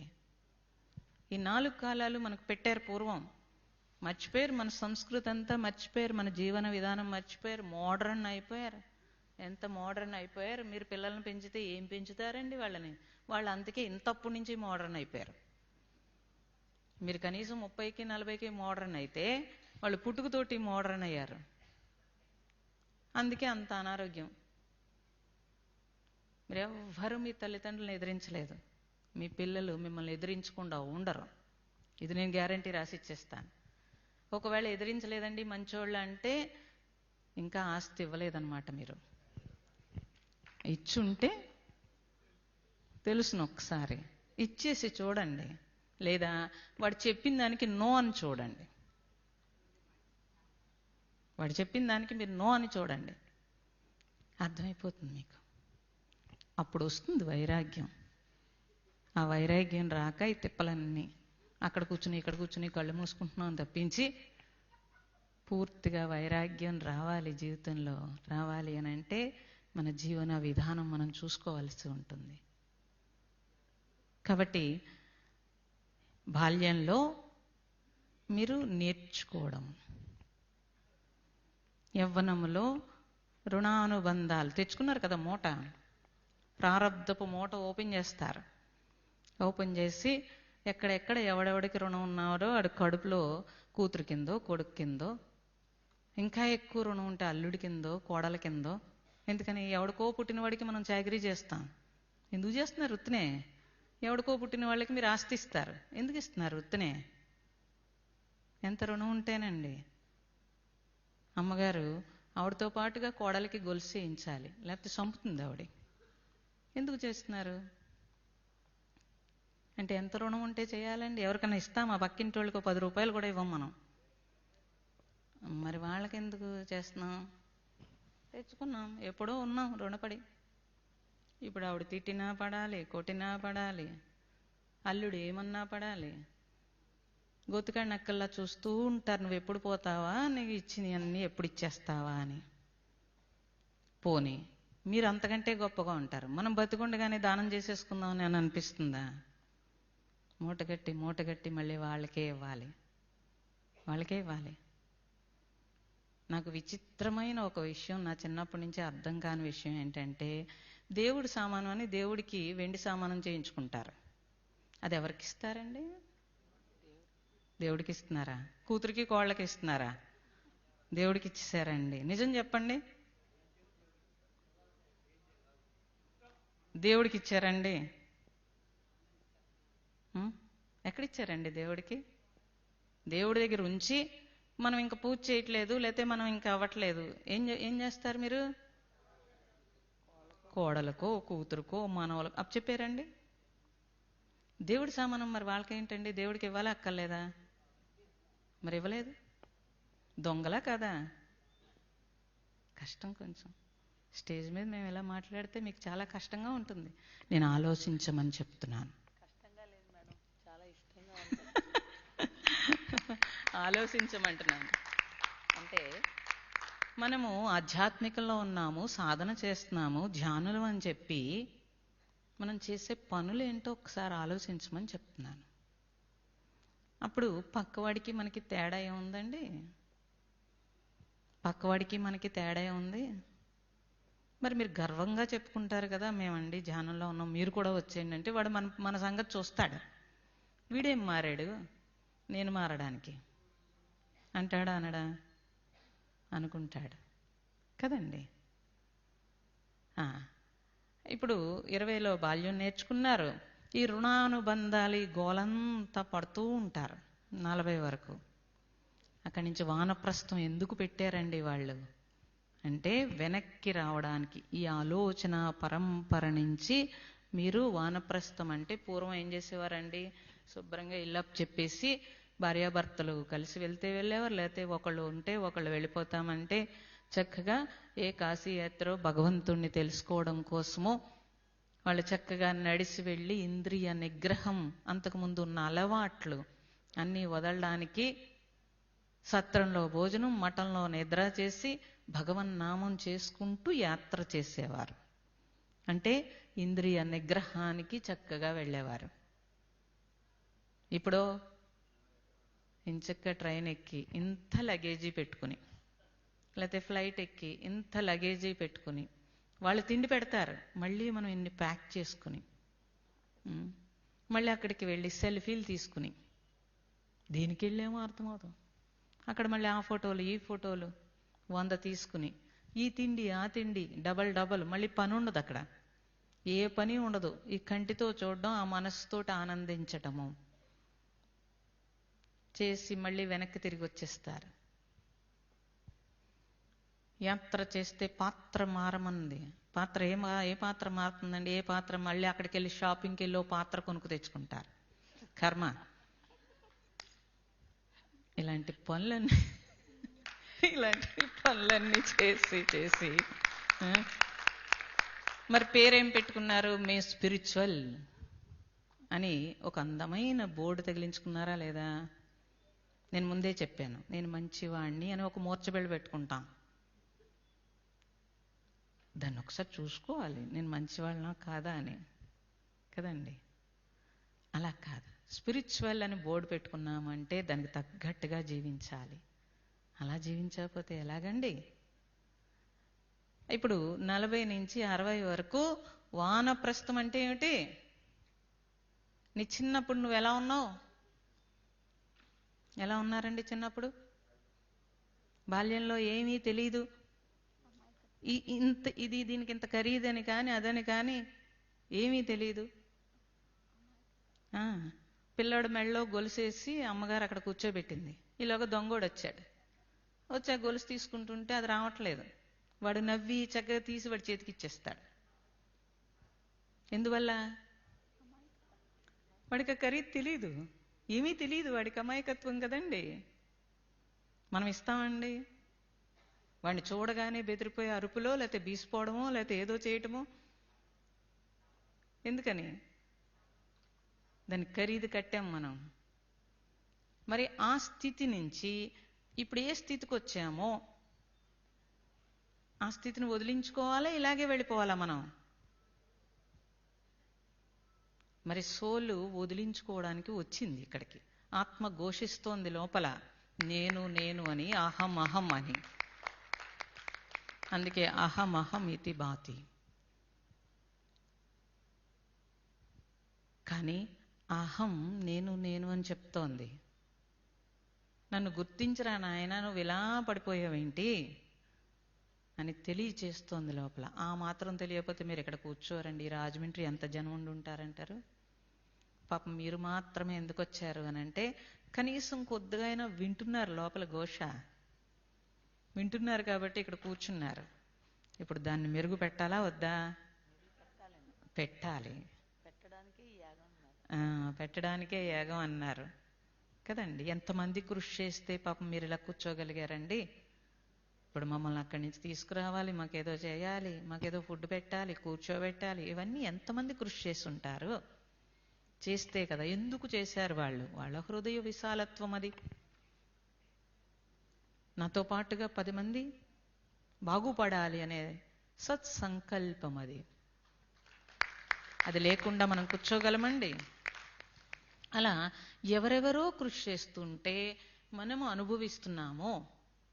నువ్వు పుట్టేటప్పటికే భగవంతుడు అన్ని అమర్చి ఉంచాడు. ఇక్కడ అమ్మను పెట్టాడు, ఒక స్థలం పెడతాడు, అన్ని ఏర్పాట్లు. నా ప్రాణం, నా ఊపిరి నిలబడ్డానికి గాలి, నీరు, ఆకాశం నుంచి ఓజోన్ శక్తి, అన్నింటినీ అమర్చి ఉంచాడు. అమర్చిన దాంట్లో నేను అక్కడెక్కడ పెడతాను, ఇవన్నీ పెట్టి నాది నేను అంటాడు. ఈ అన్నదాన్ని వదలడానికి వానప్రస్థం. ఎందుకని? 40 దాటితే పరిణతి చెందాడు, జ్ఞానం వచ్చింది. అందుకని ప్రతిరోజు మనమేంటో తెలియడానికి మనకి అద్దం నిదర్శనం. అద్దం ఏం చెప్తుందండి? యథాతథంగా నిన్ను చూపిస్తుంది, తెలియచేస్తుంది. ఏమని? నీ తల నెరిసో, లేకపోతే ఇక్కడెక్కడో ముడతలు పడో, వాళ్ళు వెళ్ళాడో, మోకాళ్ళు నొప్పులొచ్చో, నడుము పోటొచ్చో, చెవులు వినపడం మానేసి, పళ్ళు ఊడిపోయి, కళ్ళజోడు వచ్చి, ఒక్కొక్క ఇంద్రియము ఏం చేస్తుంది? తెలియచేస్తుంది. మనం ఏం చేస్తామండి? కళ్ళు కనపడకపోతే తెలుసుకుంటున్నామా? వెళ్ళి కళ్ళజోడ వేయించుకుని చూసేస్తున్నామా? పళ్ళు ఊడిపోతే ఏం చేస్తామండి? ఉన్నాడుగా పళ్ళ డాక్టరు, కట్టించుకుని వచ్చేస్తామే. కానీ అరే ఊడిపోతున్నాయంటే నేనేం చేయాలి? మోకాళ్ళు నొప్పి వస్తున్నాయంటే వెళ్ళి ఆపరేషన్ చేయించుకుని వస్తాను, లేతే 3వ కాలు పెట్టేసుకుంటాను, ఒక స్టిక్ పెట్టుకుని మరీ పెళ్ళికి వస్తారండి బాబు. ఈ చిత్రం ఏంటో నాకు అర్థం కాదు. నువ్వు పళ్ళు ఊడిపోయినాయి, కళ్ళజోడు పెట్టుకుంటున్నావు అంటే నువ్వు ఇంక పెళ్ళిళ్ళకి పేరెంటాళ్ళకి వెళ్ళక్కర్లేదని చెప్తోంది. నీ ఇంద్రియాలు నీకు చెప్తున్నాయి, వేరే వాళ్ళు చెప్పక్కర్లేదండి. నా ఇంద్రియాలు నాకు చెప్పేస్తున్నాయి కదండి. ప్రతిరోజు అద్దం మనకి ప్రతిబింబ రూపంలో తెలియచేస్తోంది.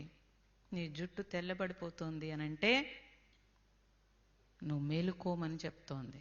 దానికి రంగేసి వేసి వేసి ఏం మేలుకుంటామండి? ముసుగేసాం. రంగేసాం అంటే ఏం చేసావు? ముసుగేసావు. ఇది ఎక్కడ గోలండి? రంగులు గింగులు వేసుకోవద్దని చెప్తుంది ఆవిడ. సత్సంగం చెప్పమంటే, ఇక్కడ ఆత్మబోధ చెప్పమంటే అంటే దానికే చెప్తున్నాను. మరి అదే కదా చెప్తా. జనాలకి పాపం కష్టంగా ఉంటుంది. నన్ను పిలవరండి ఎక్కువ, పిలవరు పాపం. వీళ్ళు బుద్ధిమంతులు కాబట్టి పిలిచారు, కానీ ఉతికేస్తానని భయం వేసి పిలవరు అస్సలు. చాలా కష్టం. ఓ మంచివాళ్ళు, మంచివాళ్ళు, అందుకే నచ్చుతోంది కదా. వేసి వేసి చెప్తున్నారు.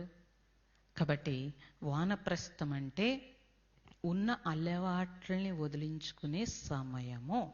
ఏంటమ్మది? అది వానప్రస్థము.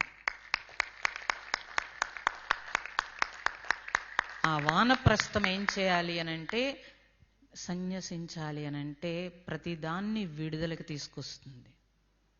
అలా సన్యసిస్తేనే వృద్ధాప్యము స్వర్గము అన్నారు. లేకపోతే వానప్రస్థం లేకపోతే వృద్ధాప్యం నరకం. భయం, బెంగ, బాధతో చచ్చిపోతాడు మనిషి. ఏమండి? ఉత్తిని పెట్టారండి. భారతీయ సంస్కృతి అంటే సామాన్యం కాదు అసలు. మీరు అవి నిలబెట్టి మీ వెనక తరానికి అందించాల్సింది పోయి మీరు చక్కగా సోక్ చేసుకుని పెళ్ళిళ్ళు పేరెంటాళ్ళు తిరుగుతూ మళ్ళీ అక్కడ కూర్చుని మేమండి అప్పుడు గంట ధ్యానం చేస్తామండి అని చెప్తాడు. నిన్ను చూసితే అప్పటికే రంగేసి, అప్పటికే మ్యాచింగ్ జాకెట్లు వేసుకుని, అప్పటికే నగలు పెట్టుకుని నీ ప్రయాణం చూస్తే వాడు ఏమనుకోవాలండి? అక్కడే కూర్చుని సెల్ ఫోన్ మాట్లాడేసుకుంటూ, అక్కడే కూర్చుని గొప్పలు చెప్పేసుకుంటూ ఎన్ని నేర్చుకోవాలి వెనకతరం మనల్ని చూసి. మరి మేము తల్లిదండ్రులం, బోళ్ళ బాధ్యత అని మీరు అంటున్నారు. నిజమైన తల్లిదండ్రులనంటే వెనక తరానికి ఆదర్శంగా నిలబడాలి. అప్పుడు ఆ పోస్ట్ మీరు కరెక్ట్గా చేసినట్లు లెక్క. పాత్ర పోషణే విడుదల. అసలు గృహస్థు జీవితం అన్నిటికంటే గొప్పదండి. ఎందుకంటే అన్ని పాత్రలు పోషిస్తాడు. దాన్ని ధర్మము ఆచరిస్తే కనుక విడుదల ఈజీ అని చెప్పారు. సన్యాసికి కానీ బ్రహ్మచారికి కానీ కఠినమైన నియమాలు ఉన్నాయి. మాకు కఠినమైన నియమాలు ఉన్నాయి. ఎక్కడ పడితే అక్కడ తినకూడదు, నోరు మెదపకూడదు, ఎన్ని కఠినమైన నియమాలు ఉంటాయి. గృహస్థు జీవితంలో అంత స్వేచ్ఛ ఉంటుంది. అందుకే ఉట్టి నామంతో తరించేస్తాడని చెప్పాడు. ఉట్టి నామంతో తరించేస్తా అంటే వెధవేషాలన్నీ వేసేసి నోటితో నామం చెప్తానండి అంటే కాదు అది. అలా కాదు అది. కాబట్టి గృహస్థు జీవితంలో ఎన్ని ఒడిదుడుకులు, లేకపోతే ఇబ్బందులు, బాధలు, రుణాలు వదులుచుకోవడానికి పాత్ర పోషణలు, ఇవన్నీ ధర్మాన్ని ఆచరించి మీరు ఆ జీవితాన్ని గడిపితే వేరే సాధన ఏం చేయక్కర్లేదని చెప్పారు. మరి కాలానుగుణంగా నీ జీవితాన్ని ధర్మానికి అనుగుణంగా కాలానుగుణంగా దాన్ని మార్చాల్సి ఉంది. మరి మారుస్తున్నామా? ఏది వదలం, ఏది వదలం. కనీసం మనం ధ్యానులు అనడానికి మొహంలో గ్లో కనపడాలి. ఏది గ్లో? ఉసూరుమంటే ఇంకో గంట చెప్పానంటే అమ్మా ఎంత కష్టం, ఎప్పుడు పడతారు ఆకలి, తిన్న తర్వాత ధ్యానం అంటే శుభ్రంగా నిద్ర, ఎన్ని కావాలంటే అన్ని ఉంటాయి కదండి. అలా కాదు. మరి ఎలా జీవించాలి అని కనీసం స్పిరిచువల్లోనే నేర్చుకోకపోతే ఎలాగండి? బయట అయితేనే అదిగో సెల్ ఫోన్ అలా మోగుతూనే ఉంటుంది, మేము చెప్తూనే ఉంటాం. అంటే కనీసం మినిమం కట్టసి పక్కవాడిని మనం ఇబ్బంది పెట్టకూడదు అనే ధర్మం ఒకటి ఉందా లేదా? అది మినిమం కట్టసి. మాకు ప్రణవాశ్రమంలో ఒక్క సెల్ ఫోన్ మోగని ముందే ఆశ్రమంలోకి రాగానే సెల్ ఫోన్ తీసేసుకుంటారు. కోపం వచ్చి వెళ్ళిపోతారు. వెళ్ళిపో, ఎవడు రమ్మన్నాడు? నువ్వు ధ్యానానికి వచ్చావంటే ఎలా ఉండాలండి? తీసేసుకుంటాం. 2 రోజులు ధ్యానం, 2 రోజులు ఏమన్నా జరిగిన కార్యక్రమాలు, 2 రోజులు సెల్ ఫోన్ మేము తీసేసుకుంటాం. అలా ఇష్టమైన వాళ్ళే వస్తారు. ఎందుకంటే ఎంతో కష్టపడి కృషి చేసి ధ్యానానికి సంబంధించిన ఆ వేవ్స్ని ఆ ఏర్పాట్లు చేసి ఉన్నాం. ఎందుకు? భావి తరాలకు వాళ్ళ కోసం. 4 జనరేషన్లు కృషి చేస్తే 5వ జనరేషన్ నేను పెట్టాను. అది పంచభూతాల యొక్క ఎనర్జీని ఒక చోటకి తీసుకొచ్చి అగస్త్య మహాముని, భృగు మహర్షి వాళ్ళ ప్రయోగాల్ని 4 తరాలు, తాతలు, మా తాతలు, తండ్రులు ఎంతో కృషి చేసి 5వ తరం మేము పెట్టి ధ్యానానికి సంబంధించి నెక్స్ట్ జనరేషన్ కోసం కృషి చేస్తున్నాం. ఈ జనరేషన్ వచ్చి నేర్చుకుంటారో లేదో పక్కన పెడితే సెల్ ఫోన్ తోటి, రకరకాల కబుర్లతోటి, నిద్రలతోటి గడుపుతారంటే ఎందుకండి? కాబట్టి చాలా స్ట్రిక్ట్గానే ఉంటాం. నిజమైన సాధకుల కోసం, నెక్స్ట్ జనరేషన్ కోసం. అందుకే నా టైం అంతా ఎవరు పిలిచినా పెద్దగా వెళ్ళనండి. కాలేజీలు, స్కూల్సే. పిల్లల్ని తీసుకొచ్చి మా దగ్గర నేర్పించటం ఇవే ఎక్కువగా ఉంటాయి. ఎందుకని అంటే మీరు నేర్పలేకపోతున్నారు. ఇప్పుడు మీరు ఎవరైనా మీ పిల్లల్ని తీసుకురాగలుగుతారా ధ్యానానికి? రారు అంటున్నారు. మీ అమ్మ నాన్న మాట మీరు వినలేదండి? ఎందుకు విన్నారు? వాళ్ళు చదువుకోలేదు, 10 మంది పిల్లలు ఉండేవారు, ఇంత డబ్బు లేదు, మీ కాళ్ళ దగ్గరికి అమర్చలేదు, మీరే కష్టపడ్డారు, అయినా వాళ్ళ మాట విన్నారు. ఇప్పుడు మీరు వాళ్ళకి కావాల్సిందల్లా అందిస్తున్నారు, ఏం కావాలా అవన్నీ ఇస్తున్నారు, ఎక్కడ చదువుకుంటానంటే అక్కడ చదివిస్తున్నారు, ఇంకా మూటగట్టి మూట ఇస్తున్నారు, అయినా మీ మాట వినరు. ఏమిటంటారు తేడా? బాధ్యతగా మీరు పెంచలేదంటాను నేను, మీరు ఒప్పుకున్నా ఒప్పుకోపోయినా. తల్లిదండ్రులు, మన తల్లిదండ్రులు వాళ్ళు మనకి కాన్ఫిడెన్స్ పెరిగేటట్టు పెంచారు. అన్ని కాళ్ళ దగ్గరికి అమర్చలేదు, డబ్బులున్నా అమర్చలేదు.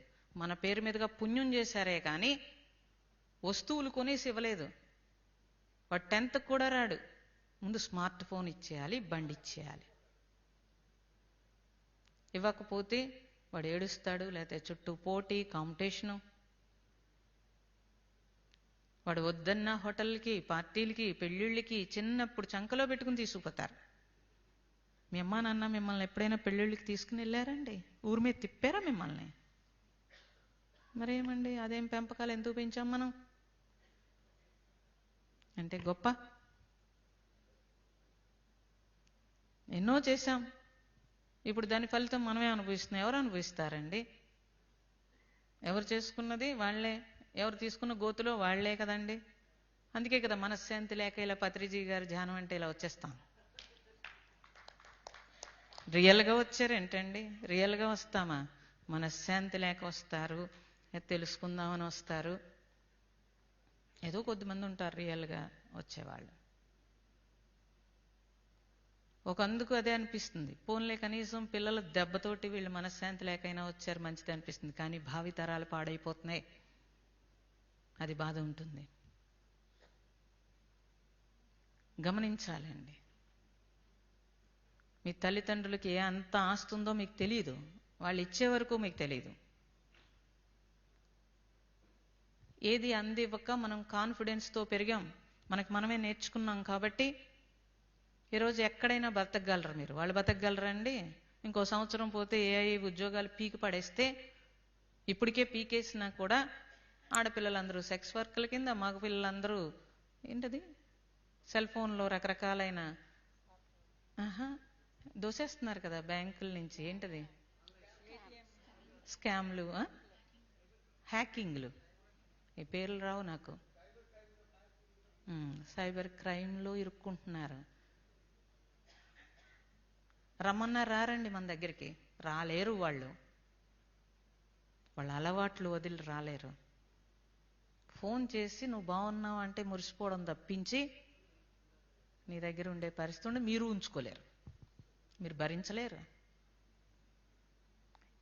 ఈ పరిస్థితి ఈ జనరేషన్ నుంచి వచ్చిందా, ముందు జనరేషన్ ఉందా అండి? మరి ఈ పాపం ఎవరిదండి?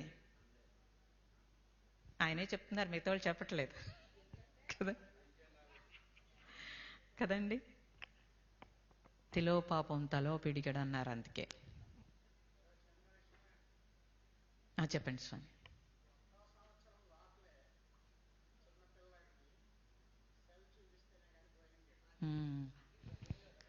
అదే కదండి చెప్తున్నాను. వాడికి సెల్ అంటే తెలుసా అండి? ముందు మీరు చూపించారా, ఎవరైనా చూపించారా? మీరు మీ చేతుల్లో ఎందుకండి తిరుగుతున్నాయి? మీ అవసరానికి వాడుకుని వస్తువు పక్కన పెట్టేస్తే వాడు చూస్తాడా అండి? సంవత్సరం పిల్లోడికి సెల్ అంటే ఏంటో తెలుసా అండి అసలు? మనం కదండి కలర్ఫుల్ బొమ్మలు మనం చూస్తుంటే వాడు అలా మన ఒళ్ళో ఉండి వాడు చూసి నేర్చుకుంటాడు. ఇది మనం గమనించాలండి, గమనిస్తే తెలుస్తుంది. ఎంతటి భారతీయ సంస్కృతిని ఒక్క జనరేషన్ పాడు చేసిందండి. కనీసం ధ్యానం చేస్తూ మంచి విషయాలు తెలుసుకుంటున్న మనమైనా సరే పాడు చేయకుండా ఉండాలి అనే చిన్న తలంపు లేకపోతే కనుక మనమేమి స్పిరిచువల్లో ఎదగాలి అని అంటే ఉట్టినే గాల్లో ఎవరు ఎదగరండి, గాల్లో ఎవరు ఎదగరు. సో ఆదర్శంగా నిలబడాలి మీరు. ప్రతి విషయంలోనూ చాలా జాగ్రత్తగా మన జీవితాన్ని నడుపుతూ ఉన్నప్పుడు మనల్ని చూసి నేర్చుకుంటారు. అందుకే వివేకానందుడు చెప్తాడు, మాటతో ఎవరిని మార్చలేవు నీ నడవడితోటి అని చెప్పి. అలా నా నడవడిక కరెక్ట్గా ఉండాలని మనం తెలుసుకోవాలి ఫస్ట్.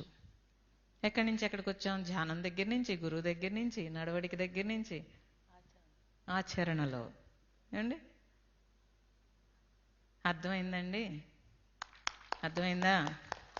మీరందరూ చక్కగా మీ ఆచరణలో, ఆధ్యాత్మికత అంటే ఆచరణ మాత్రమే, అలాంటి ఆధ్యాత్మికతలో ఉన్నత స్థితికి చేరుకోవాలని ఆ భగవంతుడిని ప్రార్థిస్తూ సెలవు తీసుకుంటాం.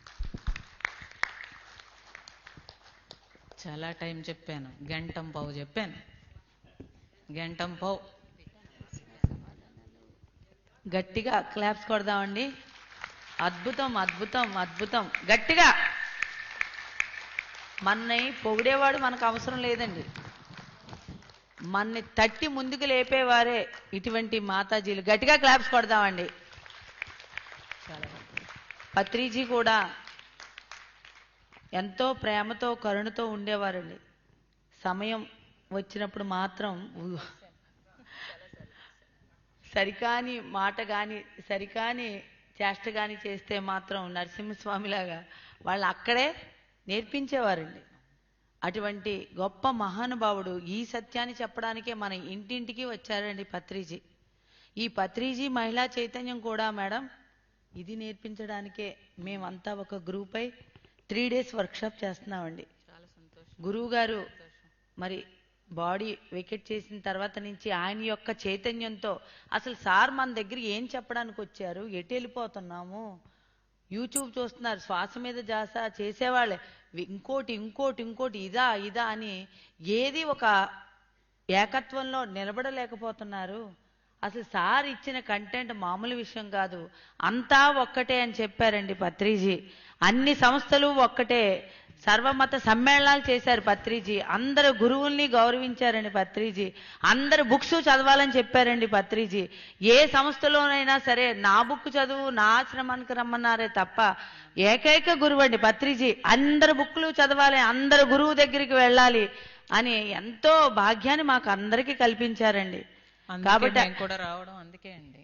అవునండి, వారు చక్కటి బాటలో సమానత్వం అనేది నేర్పించారు.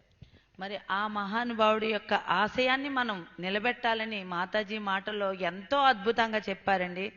నేను నాది అనేది ఎలా తీసుకోవాలి, ఇంకా నేను నాది అనేది ఎక్కడుందని ప్రతి ఒక్కరూ కూడా ఆలోచించవలసిన విషయం అండి. ఒక సీటులో మనం కూర్చునే కుర్చీలో ఇంకొకటి వచ్చి కూర్చుంటే ఇది నాది సీటు లెగు అంటున్నాం, ఖర్చు వేసుకుంటున్నాం, ఇది నాది, మళ్ళీ వెళ్ళొచ్చిందాక నాది. ఇక్కడ సీటే వదలేకపోతే ఇంకా ముక్తి ఎప్పుడు వస్తుందండి మనకి? ఒక్క సీటే నువ్వు వదలలేకపోతున్నావు. ఒక హ్యాండ్ బ్యాగ్ పోయిందంటే నువ్వు అయ్య బాబోయ్ నా బ్యాగ్ నా బ్యాగ్ నా బ్యాగ్ అని ఆరాడి పడిపోతున్నావు. చచ్చిపోతే మనకి 4 పెళ్ళిళ్ళు, 4 సంవత్సరాలు, 4 దినాల ఫంక్షన్లే మనకు కూడా ఉండకూడదండి. మనం చనిపోయిన తర్వాత కూడా మన మాట ఇక్కడ మారు మ్రోగాలి. అది గురువులు చేసిన గొప్ప త్యాగం అండి. మన అందరి కోసం చేశారు వాళ్ళు. ఇటువంటి గురువులందరూ ఎందుకు మళ్ళీ మళ్ళీ ఈ భూమి మీదకి వస్తున్నారు? చెప్పాలి చెప్పాలి, మళ్ళీ ఎరుకులోకి తీసుకురావాలి. ఇంకా ఎంతమంది గురువులు మన భూమి మీద తెప్పించుకుంటామండి? ఎంతమంది చేత మనం చెప్పించుకోవాలి? ఇంకా ఏది వదలలేము. కానీ పత్రిజీ ప్రేమగా సంసారంలో నిర్వహణం అని చెప్పి, బాబు 50% సంసారం చేయి, 50% ధ్యాన ప్రచారం చేయి, అప్పుడైనా నువ్వు దీని యొక్క వాల్యూ తెలుసుకుంటావని మరి పత్రిజీ మనకి మరొక అవకాశం ఇచ్చాడండి మహానుభావుడు. అయినా సరే 50% భౌతికానికి ఇస్తున్నాం కానీ మరి 50% ఆధ్యాత్మికంగా ఉంటున్నామా? ఒక దోమ కుడితే దోమ కుట్టేసిందండి బాబోయ్ అంటున్నాం. ఏ గురువులు, హిమాలయాల గురువులు ఎలా తపస్సు చేస్తారండి? వాళ్ళకి దోమతో పని లేదు, ఫ్యాన్తో పని లేదు, ఏసీలతో పని లేదు. ఎక్కడైనా ఎప్పుడైనా ఆ శ్రద్ధ ప్రతి ఒక్కరికి ఉండాలండి. ధ్యానం జరుగుతుందిరా బాబు అంటే పెళ్లికెళ్ళి వస్తామని అంటున్నారు. ఇదాండి మనం నేర్చుకోవాల్సింది. ఎప్పుడు ఇటువంటి గురువుల ద్వారా మనం ఇంకా ఎక్కడున్నాము అనేది ప్రతి క్షణం మనలో మనం సత్య దర్శనం చేసి తీరాలండి. పత్రిజీ ఈ భూమి మీదకి ఎందుకు వచ్చారు? పునరపి జననం పునరపి మరణం కాలచక్రాన్ని నుంచి మనందరినీ బయటికి తీయడానికి వచ్చాడండి మహానుభావుడు. ఆయన మన ఇళ్లకు వచ్చారు, ఆయనే వంట చేసుకున్నారు, ఆయనే వడ్డించేవాడు, లాస్ట్గా తినేవాడండి పత్రిజీ. పత్రి మేడం అడిగారు సార్ని, ఎందుకయ్యా తిరిగి ఇంటికే తిరుగుతున్నావు, వెళ్ళిన ఊరికే వెళ్తున్నావు అని అడిగితే పత్రి సార్ ఏం చెప్పారో తెలుసా అండి? గవర్నమెంట్ వాళ్ళు రోడ్లు వేస్తారు, వేసినప్పుడు మళ్ళీ ఒకసారి చెకింగ్కి వెళ్తారు, అవి సరిగ్గా ఉన్నాయా లేదా అని. అటువంటి మహా కరుణతో మరి పత్రిజీ మన ఇంటి ముందు నిల్చున్నాడని. ఎంతమంది ఇళ్ళకి రాలేదండి పత్రిజీ? ఏ ఉత్తినే వచ్చారనుకుంటున్నారా పత్రిజీ మీ దగ్గరికి? మారాలి మారాలి, సత్యాన్ని తెలుసుకోవాలి వీళ్ళందరూ అని గుమ్మ గుమ్మానికి వచ్చాడండి మహానుభావుడు. ఆయన గురించి చెప్పుకుంటేనే మన జీవితాలు ధన్యమండి. మరి ఆయన ఇచ్చిన సత్యాన్ని మనం ఏం ఆచరిస్తున్నాం, ఏం చేస్తున్నాం అని ప్రతి ఒక్కరూ కూడా క్వశ్చన్ చేసుకోవాలండి. ధ్యానం వల్ల సర్వరోగ నివారణ అంటే ఎవరైనా ఏదని చెప్తే మళ్ళీ అటు పరిగెట్టేస్తారు. ఏదో ఒక స్థిరంగా ఒక స్థిర సుఖ ఆసనం ఒక గురువుతో మీరు మమేకం అవ్వండి, మీ శ్వాసతో మీరు మమేకం అవ్వండి. నీ శ్వాసే నీ గురువు అని చెప్పాడు పత్రిజీ. నేనే నీ గురువు అని చెప్పలే. మరి శ్వాస దగ్గరికి వెళ్ళడానికి ఎన్ని హంగులో గంటల గంటల ధ్యానం చెయ్యాలండి. మన గురించి అసామస్యగా 1 గంట కూర్చుంటే తెలిసే వ్యవహారం కాదు ఇది. గంటన్నర కూర్చుంటే తెలిసే వ్యవహారం కాదు. తెలిసేదాకా కూర్చోవడమే ధ్యానం అంటే. నువ్వంటే ఎవరో తెలిసేదాకా కూర్చోవాలి ప్రతి ఒక్కళ్ళు. కాబట్టి పత్రిజీ ఇంత కరుణతో ప్రేమతో మనందరికీ ఎక్కడికి ఏ లోటు లేకుండా ఇన్ని యజ్ఞాలు వెంటనే ఇన్ని యజ్ఞాలు ఎందుకు పెట్టారంటే ఎప్పుడు మాయ వైపు వెళ్ళకూడదు, వీళ్ళంతా సత్యం వైపు ఉండాలి. మళ్ళీ ఎక్కువగా ఇళ్లలో ఉండిపోతే మళ్ళీ ఈ సత్యాల్లో మళ్ళీ మాయలో పడిపోతారని అన్ని అవకాశాలు ఇచ్చిన ఏకైక గురువండి బ్రహ్మర్షి పితామహ పత్రిజీ. ఇన్ని ఆప్షన్లు ఎవరండి? నువ్వు నడు నిటారుగా పెట్టు కూర్చో, అలా కూర్చుంటేనే ధ్యానం. అంటే మీరు ఎక్కడ అలసిపోతారో, అలాగంటే ధ్యానం చేయలేరేమో అని చెప్పి, అమ్మ సుఖస్థిరాసనం అమ్మ, హాయిగా కూర్చో, శ్వాసను గమనించు అంటే వీడు ఎప్పటికైనా బుద్ధుడు అవుతాడనే నమ్మకం పత్రిజీకి ఉంది కాబట్టి, మనందరిలో ఆ సీడ్ చూశాడు కాబట్టి మనందరికీ అందించారండి మన బ్రహ్మర్షి పితామహ పత్రిజీ గారికి. మరి స్వర్ణమాల పత్రి అమ్మగారికి గట్టిగా క్లాప్స్ కొడదామండి. మేడం, మీరు ఇచ్చే సత్యం చాలా హ్యాపీగా అనిపించిందండి. క్వశ్చన్స్ అడుగుతారు, అడగండి. మీకు టైం ఉందా? 15 minutes. ఓకే.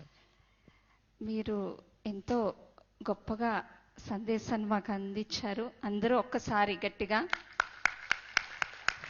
ఇంకా మీ నుంచి ఇంకా మేము జ్ఞానాన్ని తెలుసుకోవాలని అనుకుంటున్నాం. మీ పెద్దల ద్వారా ఒక ప్రయోగాత్మకంగా మీరు యువతకి అందించడానికి ఒక ప్రయోగం చేస్తున్నా ఉంటున్నారు. దాని గురించి ఇంకా మాకు మేము తెలుసుకునేలాగా మీకు అందుకే ప్యాంప్లెట్లు ఇచ్చామండి. అది మీరు అక్కడికి వచ్చి చూసి ఆ రేసెస్ మీరు ధ్యానం చేసినప్పుడు అందుకుంటే, ఇక్కడ రాజమండ్రి వచ్చి నిన్న 2 డాక్టర్స్ నా దగ్గరికి వచ్చారు. దాని తాలూకా అనుకుంటా జ్ఞానాన్ని కొంత వాళ్ళు వచ్చారండి. వస్తే నాకు ఏం తెలియదు. మామూలుగా రోజు ఎంతో మంది వస్తూ ఉంటారు కదా. ఈ ప్రోగ్రాంకి వచ్చి ఇక్కడి నుంచి వెళ్తూ మాకు యూట్యూబ్లో చూసి ఆశ్రమానికి వచ్చారు. వచ్చి వాళ్ళు అప్పుడు అడిగారు నన్ను, మెడిటేషన్ చేస్తుంటే రకరకాల వేవ్స్ తెలుస్తున్నాయి, ఒక్కొక్క ప్లేస్లో ఒక్కొక్కటి, ఏంటి అని అడిగారు. అప్పుడు నేను వివరంగా చెప్పాను. ఎందుకనంటే మేము అది పబ్లిసిటీ ఏం చేయట్లేదండి, ధ్యానం కోసమే పెట్టాము. కానీ ధ్యానం ఇప్పుడు మీకు లేకపోతే ఎప్పుడు నేను 30 సంవత్సరాల నుంచి క్లాసులు చెప్తున్నా, నేను ఎప్పుడు పబ్లిసిటీలో బయటికి రాలేదు. రవిశాస్త్రి చాలా సంవత్సరం నా దగ్గర కూర్చుని గురు కార్యక్రమం ఏదో ఉంది కదా, గురు సమ్మేళనానికి సంవత్సరం, అంతకుముందు TV5 ఎవరో వచ్చి ఎన్నిసార్లు అడిగినా వెళ్ళలేదు నేను. వారు వచ్చి సంవత్సరం గొడవ చేస్తే మొత్తం మీద నా దగ్గరికి డిప్రెషన్ అంటే ఓంకారంతో డిప్రెషన్ తగ్గించటం అనేది నేను చేసే పని చేసేదాన్ని. ఓంకారం మీద రీసెర్చ్ నాది. సో అందువల్ల ఆ తర్వాత అప్పుడేదో భర్త కొట్టాడనో లేకపోతే ఏదో ఆస్తులనో ఏదో డిప్రెషన్ రకరకాలుగా. ఆ తర్వాత స్పిరిచువల్ డిప్రెషన్ రావడం మొదలుపెట్టారు. నాకు చాలా ఆశ్చర్యం వేసింది. స్పిరిచువల్లో ఇంకా డిప్రెషన్ రాకూడదండి, ఉన్నదే పోవాలి. సోషల్ మీడియా ప్రభావం అది చూసి ఈ అనుభవాలు, ధ్యానం మీద అనుభవాలని పక్కోడికి వచ్చినాయి, నాకు రాలేదని ఏవో మొత్తం మీద ఏవో రకరకాలు. అంటే ఇక్కడ మనకి క్లారిటీగా తెలుసుకోవడానికి మాతాజీ నుంచి నేనేంటంటే నేను కొద్దిగానే చెప్తానండి, మీరు చూసి అనుభవించాల్సిందే. అది 4 తరాలు మా తాతగారు ముత్తాతగారు వాళ్ళందరూ కూడా అగస్త్య మహాముని, భృగు మహర్షి అన్ని ప్రయోగాలండి మనకి. ఆ ప్రయోగాలు చాలా ప్రయోగాలు ఉన్నాయి. వాళ్ళు రీసెర్చ్, మా ఫ్యామిలీలో అందరూ ఎడ్యుకేటెడే బాగా ముందు నుంచి కూడా. దానివల్ల అలా రీసెర్చ్ చేశారు. వేదాలు మా చిన్నప్పటి నుంచి మాకు వేదం నేర్పించటము అన్నీ ఉండేవి. సో నాన్ వెజిటేరియన్ ఎప్పుడు నాన్ వెజిటేరియన్ అంటే ఎన్ని తరాల నుంచో మాకు తెలియదు అసలు అండి. సో శాస్త్రంతో అలా వచ్చి ఉన్నారు వాళ్ళు. దాన్ని ప్రయోగాలు చేసినప్పుడు భగవంతుడంటే ఇంత పిచ్చిగా ఇలా కాదు, ఈ పంచభూతాల ఎనర్జీ అని వాళ్ళు తెలియచేయటం కోసం కృషి చేశారండి. కృషి చేస్తే నాన్నగారు తరం వచ్చేటప్పటికి అక్కడ ఆ ప్రయోగం ఫెయిల్యూర్ అయ్యింది. వాళ్ళు చేసుకుంటూ వచ్చారు, ఇక్కడ ఫెయిల్యూర్ అయితే ఆయన గుర్తించారు, దీనికి తప్పనిసరిగా ఒక స్త్రీ శక్తి కావాలని గుర్తించి, అప్పటికే ఆయనకి 2 మగపిల్లలు ఉంటే మళ్ళీ ఈ శరీరాన్ని తీసుకున్నారు. ఈ శరీరాన్ని తీసుకుని ఎంత ప్రయోగం అంటే 6 months అప్పుడు ప్రెగ్నెంట్గా లేడీ ఉంటే 6 months అప్పుడు జెండర్ మారుతుందంటండి. ఆ టైంలో ఆ రోజుల్లో ప్రెగ్నెంట్గా ఉంటే గుడికి వెళ్ళేవారు కాదండి. కానీ మా అమ్మమ్మ గారిని బతిమాలి వారిని ఆ మదర్ని తీసుకుని శ్రీశైలం వెళ్ళి ఆ రేసెస్ కోసం అప్పుడు సంకల్పం చేసి నాకు ఒక స్త్రీ కావాలి, స్త్రీ శక్తి కావాలి, ఈ లోక కళ్యాణం కోసం, ఈ కార్యం కోసం అని అలా ఈ ఉపాధిని తీసుకున్నారు. చిన్నప్పటి నుంచి అవే నేర్పించారు, అన్నీ అలాగే ఉంది. కానీ నేను చూసిన చాలా మంది స్టేజ్ మీద ఒకటి, బయట ఒకటి, ఉపన్యాసకర్తల కిందే చూశాను చాలా మందిని, సాధువులతో సహా మామూలు వాళ్ళతో సహా అందరినీ. ఆచరణ లేదు. ఆధ్యాత్మికత అంటే ఇలా అయిపోతామేమని భయమేసి వాళ్ళు చిన్నప్పుడే చెప్పారు, నువ్వు సన్యాసి అవుతావని.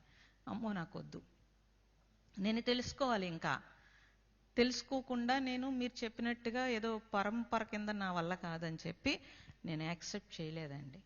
యాక్సెప్ట్ చేయలేదు. వాళ్ళు ఒకటి అడిగారు, అయితే సన్యాసం అవ్వాలి లేకపోతే వివాహం చేసుకోవాలి, ఈ రెండింట్లో నీకు ఆప్షన్ ఏంటో చెప్పు. ఇది అవడం కంటే అదే బెటర్ అనుకుని వివాహం చేసుకున్నాక తెలుస్తుంది కదా, ముందేం తెలుస్తుందండి కదా. కాకపోతే మంచిదయింది. ఎందుకనంటే నాకు నా రీసెర్చ్కి బాగా ఉపయోగపడింది ప్రత్యేకంగా. లేకపోతే అప్పుడే గురువునయ్యి ఇలాగా అందరితో దండలు వేయించుకుని ఎక్కడో పడిపోదామేమో అహంకారంతో కదా. సో దాన్ని మళ్ళీ నాకు వాళ్ళు అప్పుడు అప్పచెప్పలేదండి. కానీ దాని నిర్మాణానికి కావలసిన డబ్బంతా వాళ్ళు అలా దాసి ఉంచి నాకు 50 వచ్చాక ఏర్పాటు చేశారు. ఏర్పాటు చేస్తే ఆ మనీ తోటి నేను ఎక్కడ చందాలు వసూలు చేసి చేయలేదండి. ఆ మనీ నా బిడ్డలు నాతో పాటుగా బోళంతమంది ఓంకారంలో నాతో పాటుగా జర్నీ ఉన్నారు. ఆ బిడ్డలందరూ కృషి, అందరం కలిసి మొత్తం మీద ఆ నిర్మాణము, వాళ్ళు ఇచ్చిన ఆస్తితోటి ఆ నిర్మాణం పూర్తి చేశాము.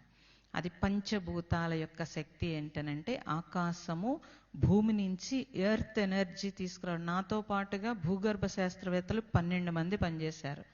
హిమాలయాలు అంటే మీకు తెలిసినది, ఊరికే టూరు చూస్తారు. మేము డీప్ అడవిలో 300 సంవత్సరాలు 500 సంవత్సరాలు ఉన్న యోగులు నాకు తెలుసండి. ఎప్పటికీ ఇంకా చక్కగా ఉన్నారు. వారందరూ కృషి, వాళ్ళందరూ ఎంతో సహకరిస్తే ఆ ఎర్త్ ఎనర్జీని కూడా పైకి తీసుకొచ్చే ఒక ప్రయోగం అది. అలా నేను మీడియాల నిండా పత్రికల్లోనూ పబ్లిసిటీ చెయ్యట్లేదు. ఇప్పుడు కూడా కెమెరాల్లో రికార్డ్ చేస్తారని ఇష్టం లేక నేను చెప్పదలుచుకోలేదు. కానీ మరి మీరు అడుగుతున్నారు కాబట్టి అది అక్కడికి వచ్చి చూస్తేనే తెలుస్తుంది కాబట్టి ప్యాంప్లెట్ ఇచ్చాం మీకు. వచ్చి మీరు ధ్యానం చేస్తే అదేంటంటే మనలో పూర్వస్థితి అంటే ఈ సోల్ ఎప్పటి నుంచో జర్నీ చేస్తోంది కదండి. చేస్తున్నప్పుడు ఈ 6 అరిషడ్ వర్గాలు అడ్డు వచ్చి మన జీవన విధానంలో మనం ఇరుక్కుపోయి ఉన్నాం కాబట్టి అక్కడికి వచ్చేటప్పటికి ఆ పూర్వ వాసన లెగాలి. అంటే ఆ సోల్ యొక్క స్థితి లెగాలి ఒకటి. రెండవది ఏంటంటే పిల్లలు, మీరు సెల్ ఫోన్లు ఇచ్చి బ్రెయిన్ అంతా వేగం మేము అక్కడ ఉంచుకుని ఒకరోజు పడుకునేటట్టు చేస్తే వాళ్ళ వేవరింగ్ తగ్గాలి. ఆ మెడిటేషన్ హాల్లో థాట్ 50% పడిపోవాలి. ఇది దాని యొక్క స్థితులు అవన్నీ కూడా. అందుకని భగవాన్ వేదాల్లో 3 గ్రంథుల విక్షేపణ అని చెప్పారు. భగవాన్ రమణ మహర్షి మనోస్థితి, మనోలయము, మనోనాశనం అని చెప్పాడు. దానికి సంబంధించి ప్రాక్టికల్ నాలెడ్జ్, అది మొత్తం ప్రాక్టికల్ నాలెడ్జ్ అండి, నాట్ థియరీ. అందుకు ప్యాంప్లెట్ ఇవ్వాల్సి వస్తోంది. అట్లీస్ట్ అటు సైడ్ వచ్చినప్పుడైనా ఉపయోగించుకుంటారు. అట్లీస్ట్ మీరు అక్కడ అడుగుపెట్టి తెలుసుకుంటారు, చూసుకుంటారు. అంతేకాని ఇప్పుడు ఈ ధ్యానం అనేసి ఆ ధ్యానానికి రమ్మని నేను చెప్పను. అవసరం లేదు, అంతా ఒక్కటే. సో మీరు ఆ ప్రయోగము అన్ని తరాలు కృషి కాబట్టి వాళ్ళు కృషి చేశారు, ఆస్తి కూడా వాళ్ళదే, పైన నేను పెట్టాను. ధన్యవాదాలండి. అంటే ప్రతి ప్రయోగం వెనుక ఒక సత్సంకల్పం ఉంటుంది, దాన్ని మనం తీసుకోవాలి. ఇక్కడ దానిలో ఏకీకృతం కావాలి. అన్ని మార్గాల యొక్క గమ్యం ఒక్కటే. అది మాతాజీ కూడా ఆ గమ్యానికి ఒక మార్గాన్ని వేశారు. దానికి మనందరం నమస్కరించుకుంటూ మాతాజీకి ధన్యవాదాలు తెలియజేసుకుందాం. అంతేనా? మీకు టైం ఉందో క్వశ్చన్స్? ఒకసారి ఎవరైనా ఏదైనా క్వశ్చన్ వేస్తే మాతాజీ సమాధానం చెప్తానంటున్నారు. ఎంత ఉంది ఇంకా? Any questions? ఇంకా 15 minutes మాత్రమే ఉందంట. మీరు క్వశ్చన్స్ అడగొచ్చు. ఏం అడగకపోతే చక్కగా క్లోజ్ చేసి అమ్మా. మేము చెప్పమండి, మేము చెప్పేయడం అయిపోయింది, క్లోజ్ అయిపోయింది. మీకు ఏదైనా డౌట్లు ఉంటే అలా తప్పండి. అందరూ సమానమే. అందరూ నేను మామూలుగా కూడా నేను ఎప్పుడు సబ్జెక్ట్ ఉపన్యాసం చెప్పనండి. అక్కడికి వచ్చి అడుగుతాను మీకు ఏం కావాలని. అమ్మగారు ఇప్పుడు గురువు గురించి చెప్పండి, ఈ శక్తి గురించి చెప్పండి అన్నారు కాబట్టి అంతే. లేదా మిమ్మల్ని అడుగుతాను బయటికి వెళ్తే కనుక మీకేం కావాలి, ఏం కావాలో అదే చెప్తాను. అంతేగాని మనం నేర్చుకున్నదో నేనేం పుస్తకాలు అవి చదవనండి నేర్చుకోవడానికి. ఆ టైంకి మా అనుభవాలు లేకపోతే మాకేం వచ్చిందో అది చెప్పడమే తప్పించి, మీరు అడిగింది నేను చెప్పగలిగితే ఏంటంటే మీకు ఈజీగా క్లారిటీ వచ్చేస్తుంది. మేం చెప్పుకుంటూ పోతే అందులో మొక్కలు ఏరుకోవాలి మీరు, మీకు కావాల్సినవి కదా. వదలాలి అని చెప్పారు కదా మేడం. ఆ. అంటే వాళ్ళు ఎవరైనా ఉందంటే ఒకసారి ఆగండి. చెప్పండి అమ్మ ఒకసారి. మైక్ ఇవ్వకూడదు అమ్మ, ఒకసారి ఆగండి, వినిపించట్లేదు నాకు. ముందుకు రాము.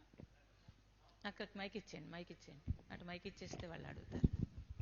ఒకళ్ళు మొదలు పెడితే బాగానే మొదలు పెడతారు. 15 నిమిషాలే చెప్పాను, తర్వాత తిడతారు అమ్మగారు నన్ను. నమస్తే అండి. ఆ, నమస్తే చెప్పండి. మేడం. నమస్తే.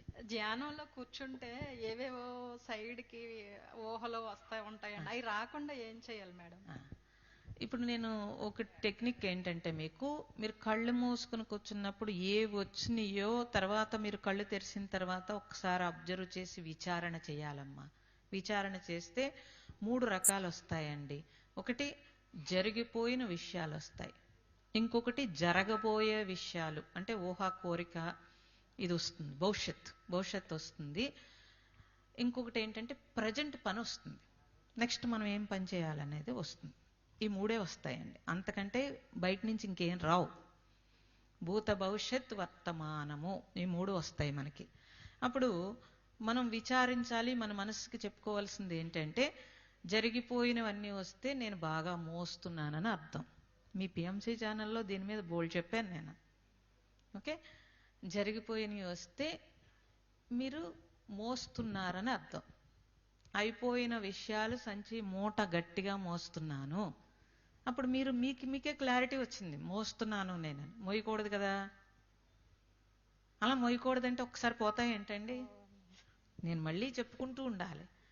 భవిష్యత్తు ఎక్కువ వస్తుంది అనుకోండి, నాకు ఊహ ఎక్కువగా ఉందని అర్థం, వాస్తవంలో లేనని అర్థం కదండి. కూర్చున్నప్పుడు నెక్స్ట్ పని వస్తుందంటే మనస్సు వేగంగా ఉందని అర్థం. ఇలా గుర్తించారనుకోండి, మీరు గుర్తిస్తే మీ మనస్సు గురించి మీకు తెలుస్తుంది. అప్పుడు మీరు ఈజీగా దాన్ని ఆపగలుగుతారు. ఆపడం అంటే ఏదో ధ్యానంలో దాన్ని పట్టుకోమని కాదు నేను. ఎప్పుడైతే గుర్తించారో ఆటోమేటిక్గా అవుతుంది మనసు. గుర్తించాలి, మీరు అలా గుర్తించాలి. ఈ 3 రకాలు వస్తాయమ్మా. అలా గుర్తించి మీరు దాన్ని దేవుణ్ణి తలుచుకోవాలండి అసలు? అవసరం లేదండి, అవసరం. దేవుడు అంటే ఏంటండి? దేవుడు అంటే ఒక చైతన్యం, ఒక శక్తి. అంటే నామరూపాలు ఎందుకు తలుచుకుంటామనంటే మనకి అది బలంగా పట్టి ఉంది కాబట్టి తలుచుకుంటారు. మీరు ఫోకస్ పెట్టాలి అన్నప్పుడు ఎక్కడో చోట హృదయస్థానమో భూమధ్యంలో అయితే శ్వాస చెప్పారు కదా పత్రిజీ గారు, ఏదో ఒక ఫోకస్ పెట్టాం మనం. పెట్టినప్పుడు ఆటోమేటిక్గా శ్వాస పెట్టుకున్నారు కాబట్టి ఆ శ్వాస మీద అలా పెట్టేటప్పటికి ఆటోమేటిక్గా తగ్గుతూ ఉంటుంది. కాబట్టి ప్రత్యేకంగా ఏమీ పెట్టుకోవాల్సిన అవసరం లేదు. ఏదైతే పెట్టుకున్నారో దాని మీదే వెళ్ళిపోవడమే, ఇంకా అలా వెళ్ళిపోవచ్చమ్మా. అదేం పెద్ద ప్రాబ్లం కాదు. అమ్మా, నేను అడగొచ్చా? అడగండి తల్లి. నమస్తే అమ్మ. నమస్తే. అంటే నాకు ఈ మధ్య వచ్చింది, ఇక్కడికి వచ్చి ముందు రోజే, మనలో ఉన్న పరమాత్మని అనుభూతి చెందడం ఎలా? ఇప్పుడు మనలో ఉన్న పరమాత్మ అంటే మీరు ఏమనుకుంటున్నారు? ఏదో శివుడు, విష్ణువు, లేకపోతే బ్రహ్మ, లేకపోతే ఇలా అనుకుంటున్నారా? అంటే మీరు అలా చెప్తేనే కానీ నేను క్లారిటీ ఇవ్వలేను. అలా అనుకుంటున్నారా? శివుడు ఏదైనా శివుడు అనుకుంటున్నారా? శివుడు అంటే ఏంటి? మీరు మళ్ళీ మెళ్ళో పాము, గంగ, ఈ శివుడు. అందుకే మేము అక్కడ ప్రయోగంలో చూపించారు నాన్నగారు ఏంటంటే శివుడు అంటే తత్వము అని, ఆ ఎనర్జీ కింద ఎనర్జీ దాంట్లోకి వచ్చేటట్టు చూపించారు ప్రత్యేకంగా. శివుడు అంటే మీరు అలా అనుకుంటున్నారా? అలా అనుకుంటే చెప్పలేము. తత్వం అంటే ఆ మూలం అంటే ఆ చైతన్యము, ఒక శక్తి, లేకపోతే ఒక ఎనర్జీ అని మీరు ఇంగ్లీష్లో అనుకున్న ఒక శక్తి ఏదైతే ఉందో అదే నన్ను నడుపుతోంది అని మీరు గుర్తించగలిగితే ఈజీ.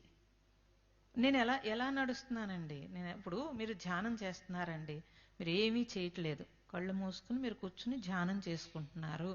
కానీ నేనున్నానని ఎరుకుందా లేదా? ఉందా లేదా? ఆ ఎరుక లేకపోతే మీరు నిద్రపోతున్నట్లు లెక్క. మీరు ఇది కూడా గుర్తించమని చెప్పాను. నేనున్నానని ఒక ఎరుక ఉంది కదా, ఆ ఎరుక ఎవరు? మీరు ఇక్కడే కూర్చున్నారు కదా, ఆ ఎరుక ఎవరిది చెప్పాలి మీరు. మన ఆత్మదే అండి. కదమ్మా, కదా? ఇప్పుడు ఆత్మ అంటే ఏంటండి చెప్పాలి మరి. ఆత్మ అంటే ఏంటో తెలియకుండా ఎలాగండి మనం? మీరు ఎవరు అనగానే మీరు ఏం చెప్తారు? పలానా ఊరు పలానా అని చెప్తారా, ఆత్మ అని చెప్తారా? అంటే Spiritual లో ఉన్నాడు. పరమాత్మలో చిన్న అంశాత్మని. అదే అదే ఈ ఆత్మ పరం అంటే ఆ మొత్తము ఈ పంచభూతాల యొక్క శక్తి ఏది ఆధారం చేసుకుని నడుస్తోందో దాన్ని పరం అన్నారు. ఏమండి? ఆ పరం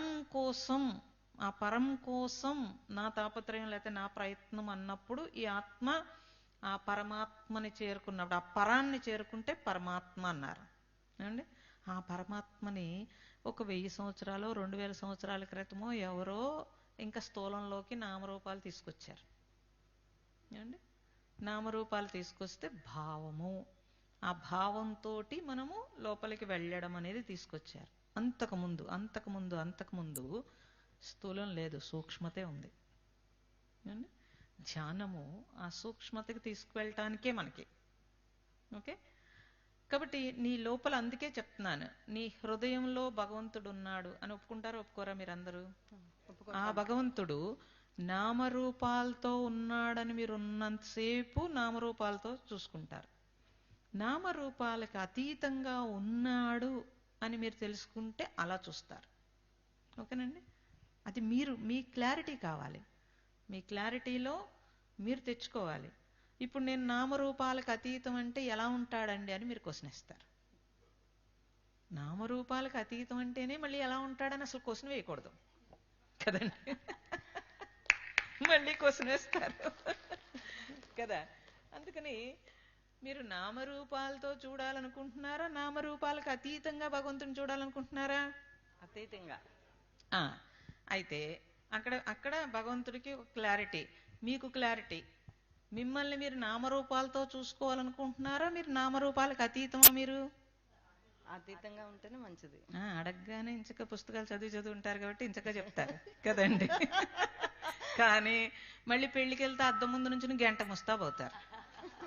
ఏం చెప్పాలండి నేనేం చెప్పాలి? ధ్యానానికి వస్తూ కూడా ముస్తాబై వస్తారు. నేనేం చెప్పాలండి దానికి? అదేంటండి ముస్తాబ్ అవ్వద్దా, పత్రిజీ గారు స్వేచ్ఛ ఇచ్చారు కదా అంటే నేనేం అన్నండి బాబు. ఆ స్వేచ్ఛ ఇవ్వలేదు ఆయన. ఆ స్వేచ్ఛ ఆ టైంని అలా వేస్ట్ చేయమని చెప్పలేదు ఆయన. అది కాబట్టి ఇప్పుడు మిమ్మల్ని మీరు అంటే ఇప్పుడు మీరు బ్రతికున్నంత, ఈ శరీరం ఉన్నంతసేపు ఈ నామరూపాలు. ఇప్పుడు నేను వెళ్ళి ఎవరికైనా సరే నేను ఆత్మనండి అంటే ఆడు భయపడిపోయి పారిపోతాడు. కాబట్టి దానికి ఆధార్ కార్డుకి లేకపోతే దీనికి నా పేరు నామరూపాలండి. కానీ నాకంటూ ఒక స్ఫురణ ఏంటో చెప్పాలి మీరు. నేను అంటే నా ఆత్మని, నాకంటూ ఒక స్ఫురణ ఉంది కదండి. మరి దానికి రూపం ఏది లేదు. కానీ అది పనిచేస్తుందా పనిచేయట్లేదా? పనిచేస్తుంది కదండి. నేను ధ్యానం చేయాలి అని మీ మనస్సు ప్రిపేర్ అవడానికి, ఆ మనస్సుకి శక్తిని ఇవ్వడానికి పనిచేస్తుందా పనిచేయట్లేదా? మీరు నడవడానికో, మీరు కదలడానికో, ఇలా మాట్లాడటానికో పనిచేస్తుందా పనిచేయట్లేదండి? పనిచేస్తుంది కదా. అది ఇక్కడ ఈ శరీరానికి మాత్రమే పరిమితమై నా ఆత్మని నేను నడుపుతున్నాను. ఈ శరీరాన్ని దాటి ఈ ప్రకృతిలో మొత్తము ఆ విశాలత్వంలోకి నా ఆత్మని పంపగలిగితే అదంతా పరం అన్నారు. అప్పుడు ఈ ఆత్మ దాంతో కలిస్తే పరమాత్మ. అప్పుడు నువ్వే పరమాత్మ అవుతావా అవ్వా? అర్థమైందండి? అలా అవ్వడానికే మీరు సాధన చేస్తున్నారు. ఓకే, అవ్వడానికే అమ్మా. ధన్యవాదాలు. మంచిది, సంతోషం. మంచి క్వశ్చన్ అడిగారు. టైం ఉందామండి? ఇంకా ఎంతసేపు ఉంది? తిడతారు వాళ్ళు. ఆకలి వేసి నన్ను తిడతారు. ఆకలి పోయిందా? 5 నిమిషాలు ఉంది. అడగచ్చు. అడగండి స్వామి. డిప్రెషన్ మీరు తగ్గిస్తాను కదా, అవే ఏంటండి? వే ఏం లేదండి. అవే మీకు మరి మేము చెప్పలేము అలాగా. ఎందుకంటే ఓంకారంతో తరంగం అండి. ఆ ఓంకారంతో తరంగము టాబ్లెట్స్ వేసేస్తారు, ఏమి చేస్తారు, చూస్తే నాకు అర్థమవుతుంది ఏ లెవెల్లో ఉన్నారు ఏంటి అని చెప్పి. సో దాన్ని ఓంకారం అంటే నాట్ పలకడం కాదండి, పలకడం కాదు. దాంట్లో చాలా రీసెర్చ్ అన్నాం, అందుకే 20 సంవత్సరాల రీసెర్చ్ నాది. సో ఆ తరంగం అంటాము. ఆ తరంగము వాళ్ళకి ఎవరికి ఏ తరంగం కావాలో దాని ద్వారా వాళ్ళని ఆ డిప్రెషన్ స్లోగా వాళ్ళకి తగ్గుతుందండి. అలా తగ్గి నా దగ్గర బోల్డ్ మంది పిల్లలు ఈరోజు సొసైటీకి పనిచేస్తున్నారు. Thank you.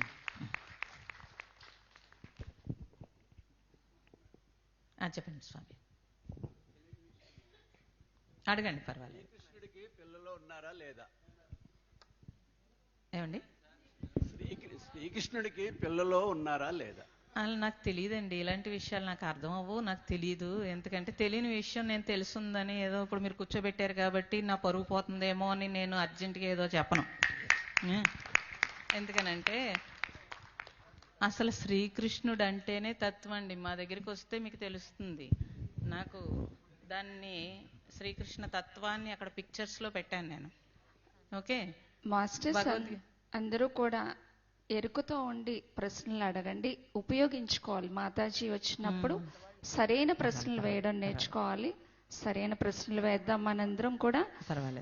పర్వాలేదు. వాళ్ళకి అడిగారు. నేను విషయం ఏంటంటే శ్రీకృష్ణుణ్ణి భగవద్గీత చదివితే కరెక్ట్గా తత్వం తెలుస్తుందండి.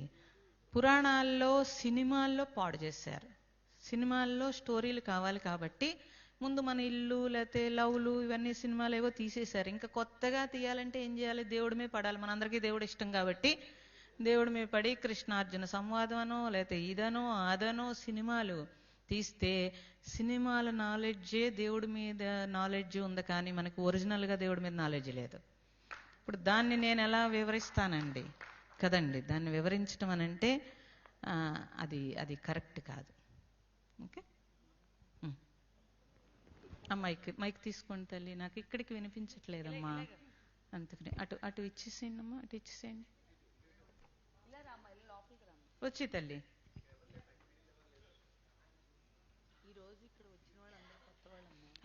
పర్వాలేదు. మీరు ఏదైనా అడగొచ్చండి, ఏదైనా అడగచ్చు. నాకేం ఓపెన్ మైండ్, నాకేం పెద్ద ప్రాబ్లం ఉండదు అస్సలు.